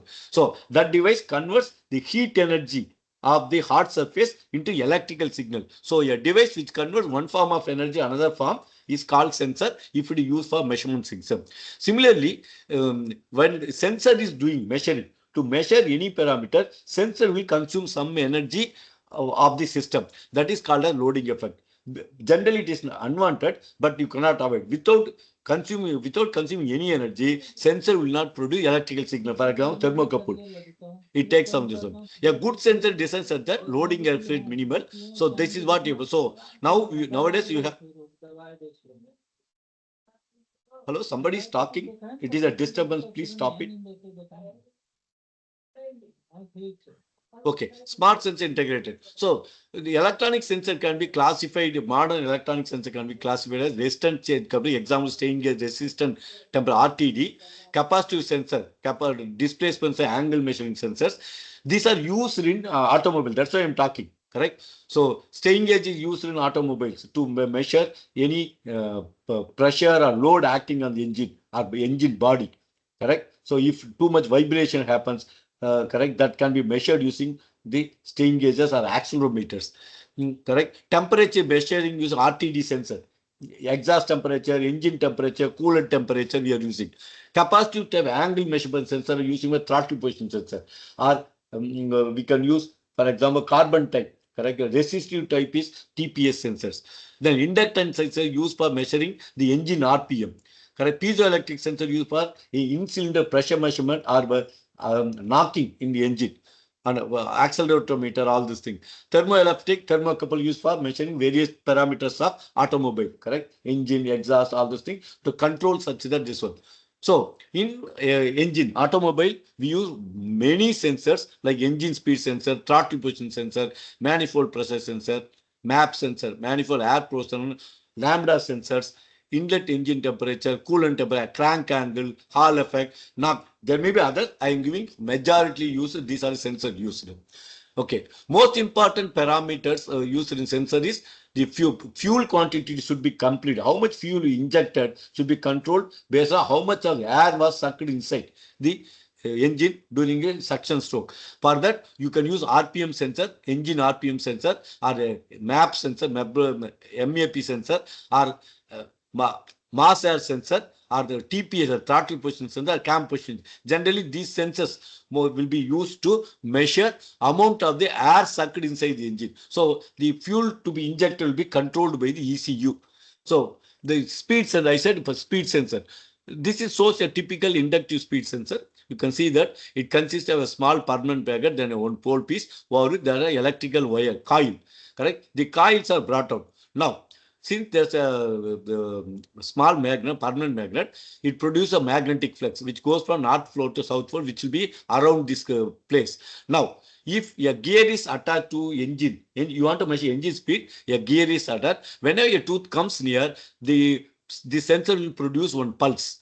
So if the second one comes, so if the tooth has 60, if the gear has 60 tooth, when the engine rotates 1 RPM, the sensor will generate 60 pulses. By measuring the number of pulses, you can say how many degree engine shaft has rotated or how many rotation is made. That's how inductive speed sensor works. Okay. Next type of sensor is Hall effect. This also is generally used for measuring the engine speed. Hall, you will see inductive type or Hall effect. In Hall effect sensor, you have a small, the yellow color is called small thin slab made of semiconductor material. Correct? N-type material, P-type semiconductor material. It will be supplied with magnetic flux in this phase B, and you supply current from the, because being rectangular shape, it has 6 phases. Across the bottom surface, you inject current I and goes out in the top. And from this bottom side, I subject B. B is magnetic flux using a small magnet. Then it has some thickness. The slab has some thickness, semiconductor. Whole thing is put inside a casing, right? And if this one comes, a magnetic material comes in there, the magnetic field will be disturbed. So if it disturbs, it generates a voltage called a Hall effect voltage in the opposite side. VH is called Hall voltage. This was invented by a person called Dr. Edwin Hall in 1879. Based on the principle, now we have Hall effect sensor which can measure any magnetic material comes near. For example, same thing. Instead of this, you put a Hall effect sensor, inductive sensor. When the cog tool, which is made of iron, comes near, it changes the magnetic flux density. Correct? Redistribute, and pulse will be created. VH will be a electrical pulse. Then by measuring the pulse, you'll be able to measure the speed of this one. Basically, how it works is shown here. Hall voltage VH equal to IB by END, not end, English end. It is called END, where I is the current supplied to the Hall effect sensor. B is the magnetic flux density supplied to Hall effect sensor. D is the thickness of this Hall effect sensor, and E is the electron charge. It is 1.61 10 power minus 19 cool. Correct. We know the charge of one electron individual. So that N is called bulk density of the carrier. That will be given by the manufacturer Hall effect sensor. So now if you substitute all these things, you will get a voltage. So if current is constant, E is constant, N is constant, D is constant. If the B is changing by bringing a magnetic material near the sensor, we will see that you will get pulses. So those pulses can be counted and you can find the engine RPM, engine rotation angle, all those things. That's how it works. So Hall effect sensor also called an integrated smart sensor. It has what you will call a sensor plus amplifier built in, because signal generated by sensors will be very small. For example, thermocouple, if temperature varies from 0 to 400 degrees, say copper constant, correct, and the junction temperature may produce 0 to 50 millivolts only, correct. So that needs to be amplified to 0 to 4 volts. That will be done using electronic amplifier. Previously, we had a sensor separate, amplifier, they should be connected by wire. Nowadays, in a single silicon wafer, sensor and amplifier built, that is called as integrated sensor. Hall effect sensor is a integrated. It has advantage in measuring this one. It is immune to dust, dirt, mud, water. Please see that this is used for my engine speed. It will be put in the near the engine. Correct. The vehicle goes in a muddy road. Correct. Mud will come on. If you put any other sensor, it may not work. But Hall effect sensor can immune to all these things. It can still work in muddy condition. Of course, you do your water wash, it will become clean. Even muddy condition, that advantage. It is used for automatic ignition system, fuel injection system, ABS, anti-lock braking system of the vehicle, automobile. All these things, these sensors are used for controlling engine. So the fuel efficiency increases, correct? The CO2 production reduced because of efficiency, global warming, all this thing is reduced. That's how it works.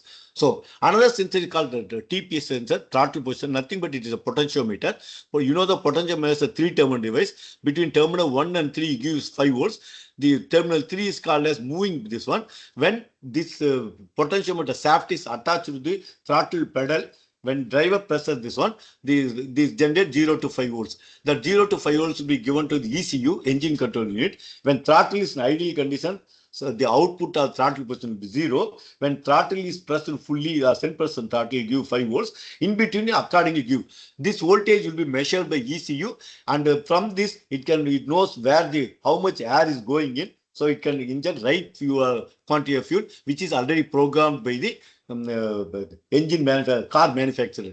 I am showing a typical engine fuel injection map. They call map.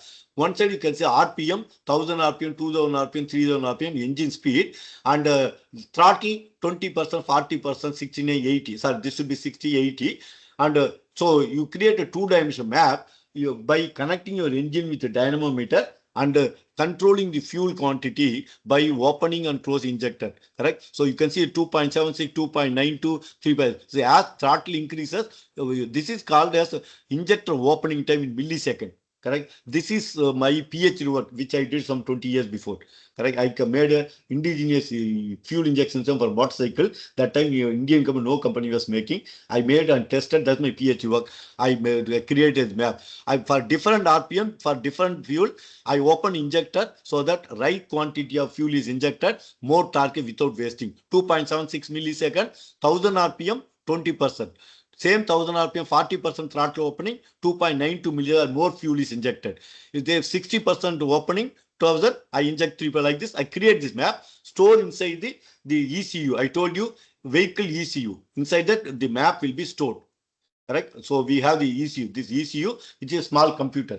They are embedded controller. Correct. There, the map created in the laboratory will be stored, and this whole thing will be attached on the vehicle. So when driver presses a throttle pedal, so this is here TPS sensor. This is TPS sensor. You can see that this is TPS sensor. It gives the signal to ECU. It will read this map. ECU will read this map. And because it is measuring engine speed and throttle position, both sensors are giving inputs. It will say now current speed is 3000 RPM. Say for example 80% throttle, it will open the injector for 4.92 milliseconds. So 4.92 grams of fuel is injected. So engine goes at 80 km speed something. Correct. Depending on throttle position and engine speed, fuel quantity will be controlled. This is called engine, but this is how engine is controlled. We are talking about sensors. How sensors are used in ECU control system to control the fuel quantity by varying the injection time in millisecond. This is good. That's why we want to do. So apart from that, we have other type of sensor. We call manifold pressure sensor.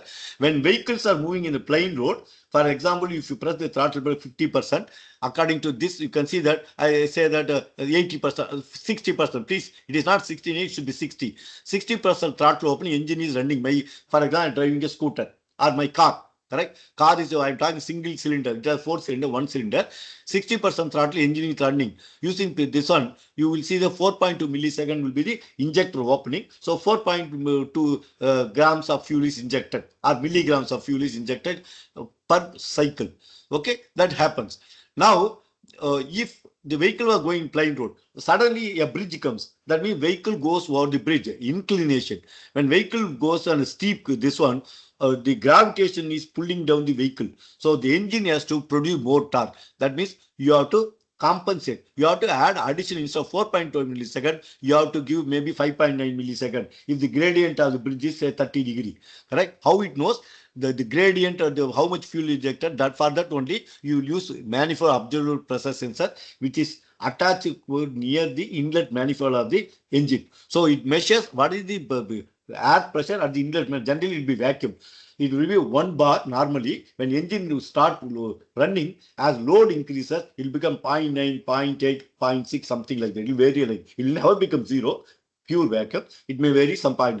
That value, the sense value from this manifold pressure will be given to the ECU. What ECU will do is, it will multiply with your factor, correct? The manifold pressure is 0.6, it will multiply the 4.92 with say a factor 2 or 0.5, correct? If manifold pressure is 0.8, it may multiply with 0.2, 0.1. So like that, it will multiply with some factor, correct? More 1.1, 1.2 or 0.9 depending upon that. So by multiplying this, the loading, the inclination, more fuel will be injected so that vehicle will be able to maintain same speed by generating more torque. Correct? So that is what, for that only manifold pressure sensor is used. Is considered piezoresistive silicon chips, and also this is a smart sensor, resistive silicon and along with the amplifier. Like it measures the pressure near the inlet manifold. From that you can measure air volume also. Correct? Atmospheric pressure outside, there the engine pressure is over 0.8 bar, combustion chamber. So difference is 0.2 bar. And there's an equation, by using that you can find out how much of the air went in and what is the current load of the engine also. So you can inject the generate this, multiply this value with. This was measured throttle, this using throttle position engine RPM sensor. This will be further multiplied by the map sensor value, some by a scaling factor, and fuel will be injected. That's how this is. Now, other than that, you have airflow mass sensors. We have what you call as airflow mass sensor. There are different type of flow mass sensors are there. One is called as mass airflow sensor, then vane type sensor, and Karman. There are many. Widely used are vane type. Other one is called mass airflow sensor, MAF, VAF. These two sensors are used. We will see the two such sensor one. First, we will see the vane type air sensor. You can see that this is the cross section view. I took it from many other pictures from net. Correct. The credit goes to them. It is not my picture, but I appreciate it and I give the credits to the concern. This one I could not show individual unknown one, but for teaching purpose I am just helping. Correct. It is the internal structure. You can see that this side is the air filter. Correct. From atmosphere, air is sucked in. Air is shown here. When piston goes down, vacuum is created. So the air will be sucked and it goes through the vane type. This one. This says how much of the air volume, not mass, the volume of the air is gone inside the during the suction stroke. 100 cc, 500 cc. From that, you can find out mass of the. You know that in petrol engine, the air fuel ratio is not mass of the volume of the air divided by mass of the volume of the fuel. Correct? It is always say air fuel ratio equal to mass of the air divided by mass of the fuel injected, not by volume. Correct? So, but this sensor can give only volume. Then you need to do some computation. EC will do, electronic control unit will do the computation. Since this gives volume of the air, it will do the calculation and find what is the mass of the air went in. And for that, you will use inlet air temperature. You know, the density air varies depending on the temperature atmosphere. So, for the, you know, the PV equal to nRT. correct? Ideal gas gas. P, V, volume, pressure, volume equal to N is constant, R is constant, gas constant, T is the temperature. So if you measure the volume and the temperature and you find the density, then you can find the mass of the air. All the calculations done by the ECU. Then it based on particular air fuel ratio, it will inject the right quantity to maintain whether 15:1, 16:1 like that. So the air volume, this is simplest sensor, most widely used in cars, all these things, fuel injection system, right? So these are already explained. So next one is what you call a hot wire anemometer type map sensor. This is mass airflow sensor, correct? So mass airflow sensor. This sensor directly measures not volume of the air, mass of the air itself. Already told you air fuel ratio is nothing but mass of the air divided by mass of the fuel to be injected. So first you have to find mass of the air. And if I use the Vane type, I need to do calculation because you're measuring volume only. You need to measure air temperature, and that sensor unit air temperature sensor is needed, and the unit data calculation easy to do, correct? So it is not simple, but the sensor is cheaper. So if we go to mass sensor, it use what you call hot wire anemometer, where the current will be supplied, correct? This is power source B from a battery given to a power transistor. This is from the emitter, the current will be injected into a V-stone bridge. In the V-stone bridge, out of 4 arms, one arm will be platinum wire, other arm will be thermistor to measure the ambient temperature. These two are fixed resistors. Okay, so now this is the electronic amplifier. This sensor directly gives an output voltage proportional to mass of the air venting. So the sensor will be attached in the pipe, correct? You can see that this is the plenum or inlet manifold, correct? So right side figure, we can see the 4 arrows. So I put my this hardware anemometer sensor inside the air, the pipe. So when the air is sucked in, the air molecules will touch the hot wire anemometer sensor, correct? This platinum wire.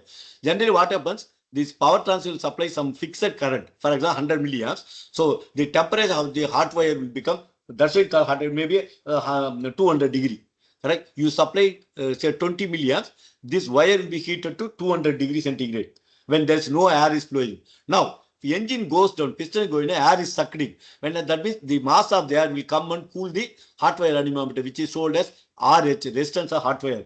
And this is compensating circuit. So then this Wheatstone bridge will produce an output voltage proportional to mass of the air instead of volume. So that means if this is the sensor signal given to ECU need not do any calculation because directly you get the mass of the air. So 15:1 means 15 equal to mass of the air, for example, 10 grams.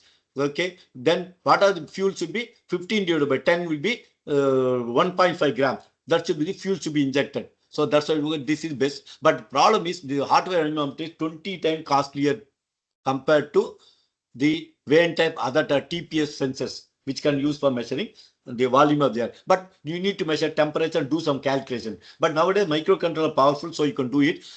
Commercially, these hardware anemometers are not used in regular commercial vehicle, but they use luxury vehicle, BMW, Rolls-Royce, where you want accurate air fuel ratio control.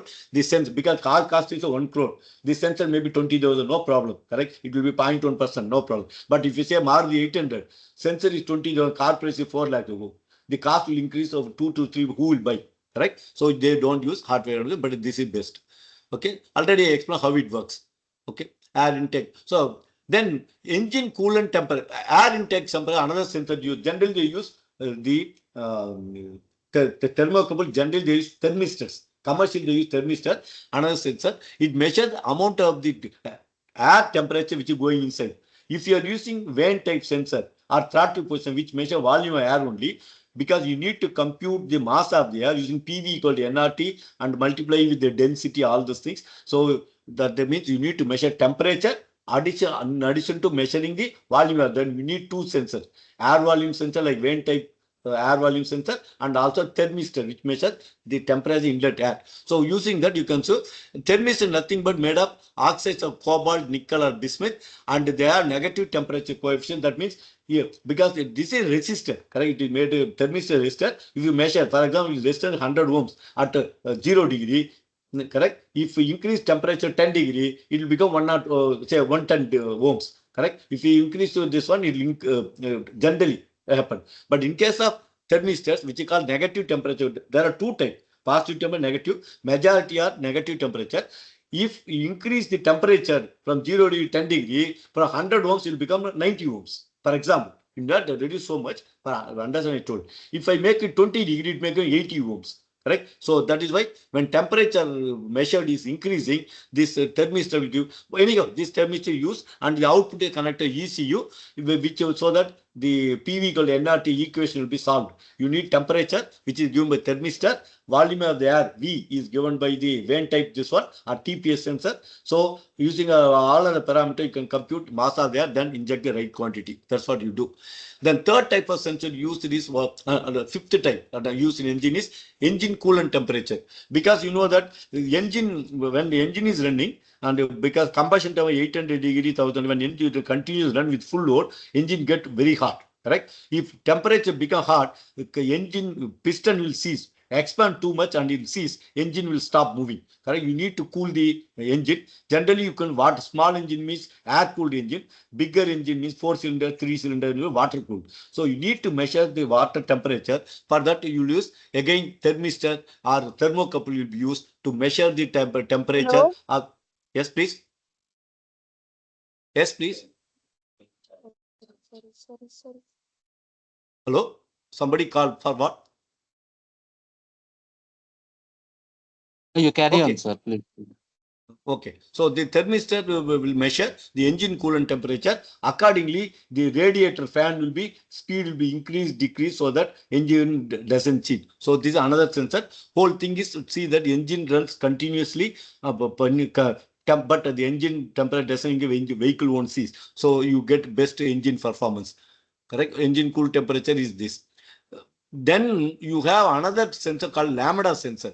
Lambda sensor is also called a O2 sensor or exhaust gas EGO, exhaust gas oxygen sensor.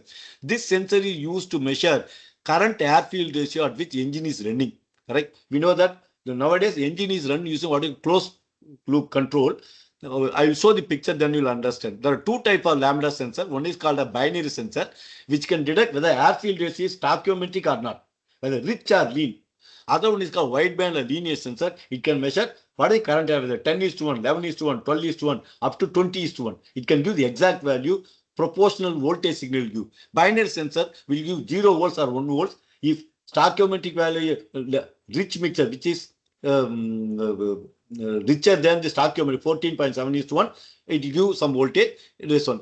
The two types sensor is that I will show that. So, for example, the structure of the lambda sensor, O2 sensor, or EGO sensor, it is generally made of zirconia oxide. Okay, sandwich between two platinum electrode. You can see that, but the zirconia oxide is blue color, and the top bottom is your electrodes. Yellow color is the electrodes. Those electrodes are made of platinum electrodes, and zircon oxide. Inside there's hollow. Air is filled. Outside your exhaust. This sensor will be put on the. Okay, let me show this, see how it works. So it will look like this. Lambda sensor will look like this. You can see here, and cut section also shown here. Okay, the hot air will be blowing over to this. Will be blowing over to this. So when it compares the oxygen level, basically in this air is already sealed inside. Correct? That means 22% oxygen volume wise it is there, which is shown in air light blue. Outside is the exhaust gas, which is shown in the arrow. Correct? Coming in the silencer. You will make a hole in the exhaust pipe and fix this. Correct? So you can see that this looks like you have threads, like a spark plug. But you make a hole in the exhaust and fix it. So the hot air will be blowing over that exhaust gas, and that oxygen level will be compared with the oxygen inside the air, pure air, which is already stored in hermetically sealed. So if there's a difference in it, it produces voltage. That was shown here. Correct? If engine is running at stoichiometric, you can say lambda equal to 1 symbol. Correct?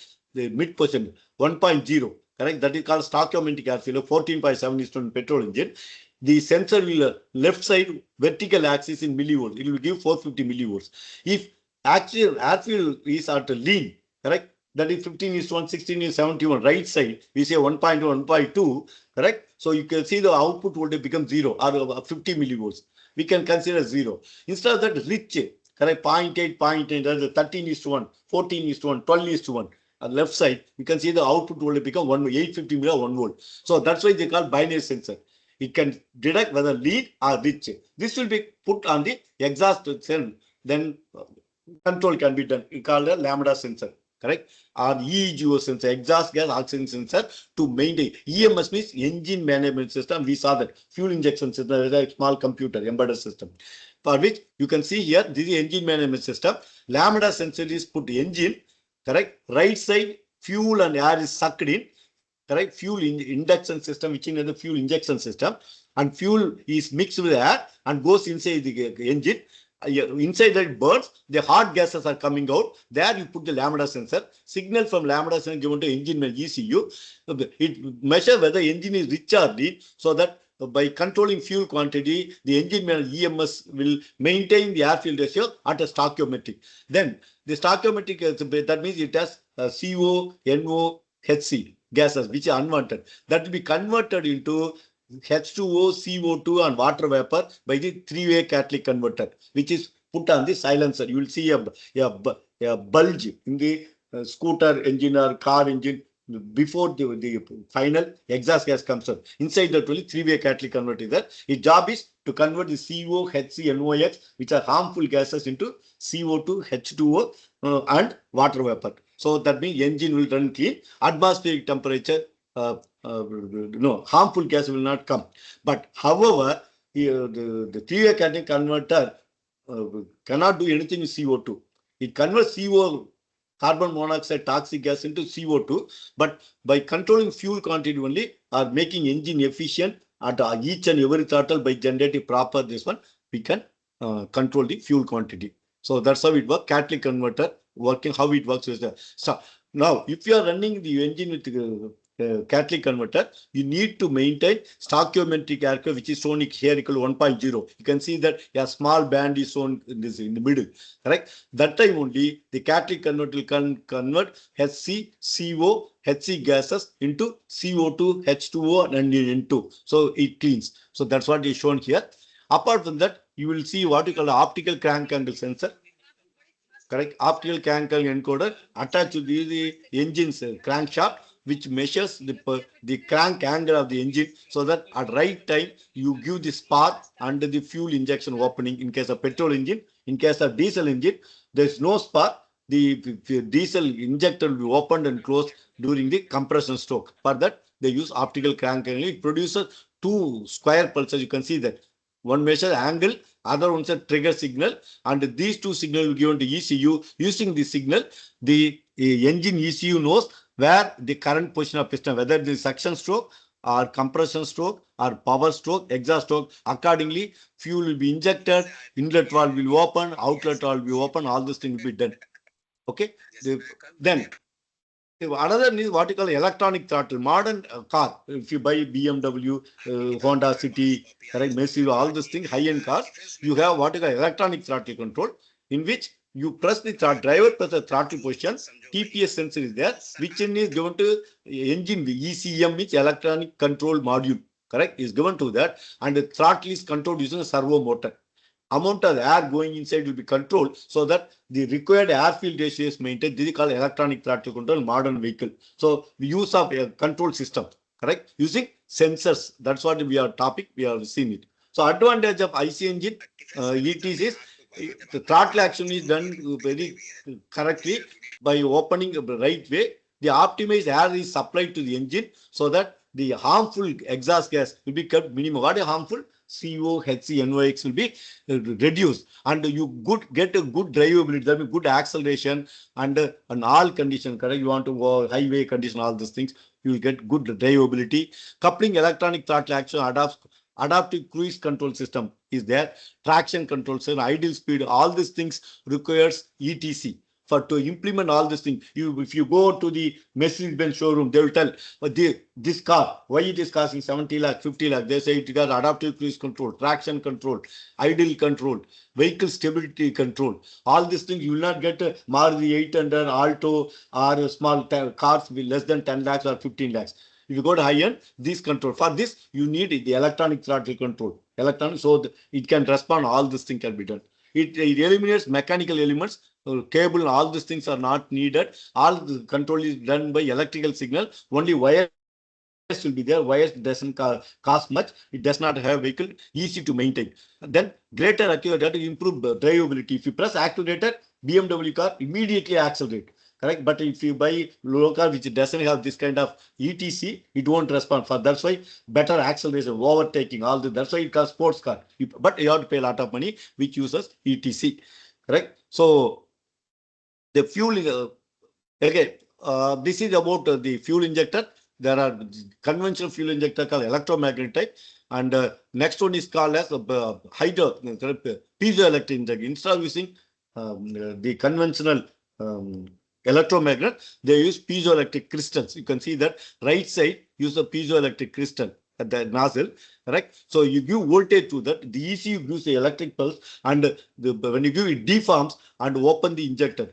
Main advantage of piezo injector is you can control fuel quantity in micrograms, because injector can open in microseconds, but in case of electromagnet, you can open only in milliseconds. So accurate fuel control will be done, but the piezoelectric injector, which is shown right side, costs at least 3 to 5 times costlier than left side, which is called as standard electromagnet type. So you will see piezoelectric in a BMW, Mercedes-Benz, Rolls-Royce cars.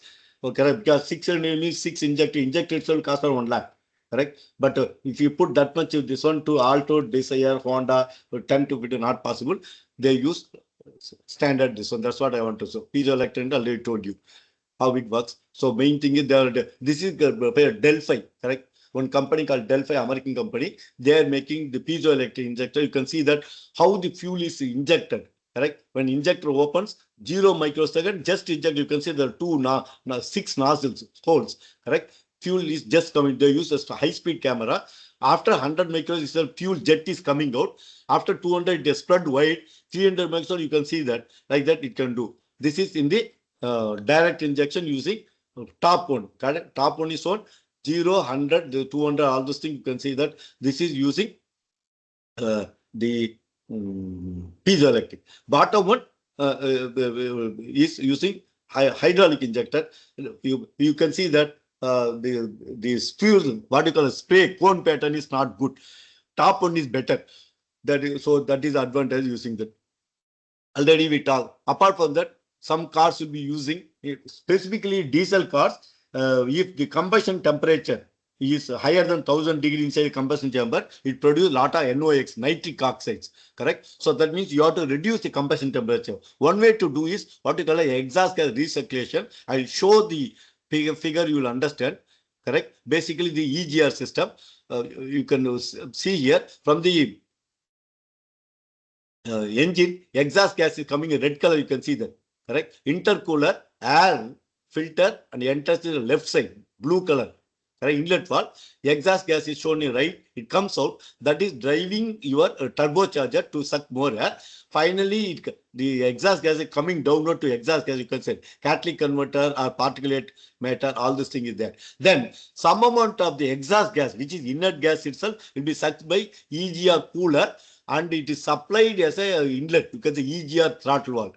So whenever a piston goes down, the pure air is sucked directly, and some amount, maybe 10% of the air will be replaced by EGR, exhaust gas, which is inert gas. So by replacing the pure air with the inert gas, the amount of the oxygen is reduced. So if amount of oxygen is reduced, and if you supply less fuel, the combustion temperature will come down lesser than 8000 degrees. In that case, you will see that less NOx production. But drawback will be if you increase more EGR, the torque produced by engine will come down, because you are replacing oxygen with CO2. In the exhaust gas contains CO2. So optimal thing will be program and manufacture. That's how it works. Okay. So another thing, I said 3-way catalytic converter. This is the 3-way catalytic used in petrol engine, which has oxygen reduction catalyst, which converts the CO, NO, H2O into N2, CO2, H2. This picture shows a reduction catalytic converter. The equations are shown. Correct. 2 NO is called nitric oxide. 2 NO molecules will be converted into 1 N2, 1 O2. are 2N2O, because there are NO, NO2, there are two gases, correct? Nitric oxide, correct? This will be converted to N2 and 2O2. So oxygens are created. These oxygen will be used to combine with CO. CO will be added with O2, which was generated from the NO. NO is toxic acid, that is converted to inert N2 and oxygen. This oxygen from this will be combined with 2CO and create 2CO2, become inert. This is how the oxidation catalyst works, or three-way catalytic converter works. It converts NO, CO into N2 and CO2. Correct? Finally, advanced engine controller will be using what you call as map-based control. Correct? Already we saw that RPM is a load, EGR set point, another map. You see the two maps, and that will be used to generate control signal. Correct? You can see that square pulses. This will be given to EGR valve. So EGR will be added. So the NOx will be reduced. This we are talking about EGR valve control electronics. One small ECU is there. Our engine ECU itself will be implemented. Okay. So another thing, what you call the inverter control, is very modern, and this needs a lot of explanation. And just show that it is the latest model. Model-based control or inverter model is very popular. Those are invented. Thank you very much for kind listening. Sir, thank you very much, sir. Okay, sir. Dear participants, if you have any queries, please ask. Some 4 to 5 questions I can take. Okay, sir.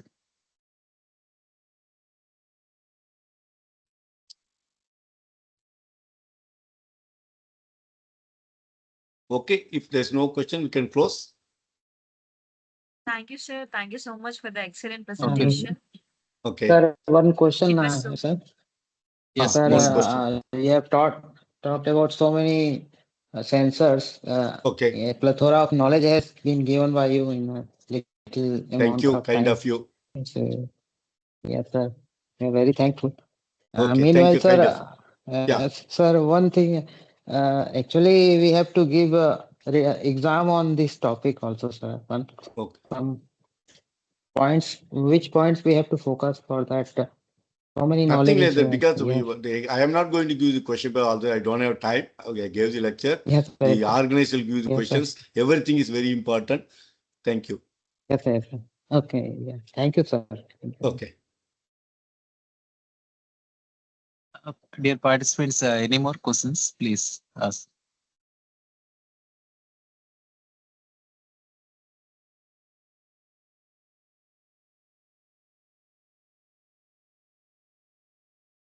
Thank you. Thank you so much, Okay, everyone. sir. Okay. Thank you. Kind of you. Good.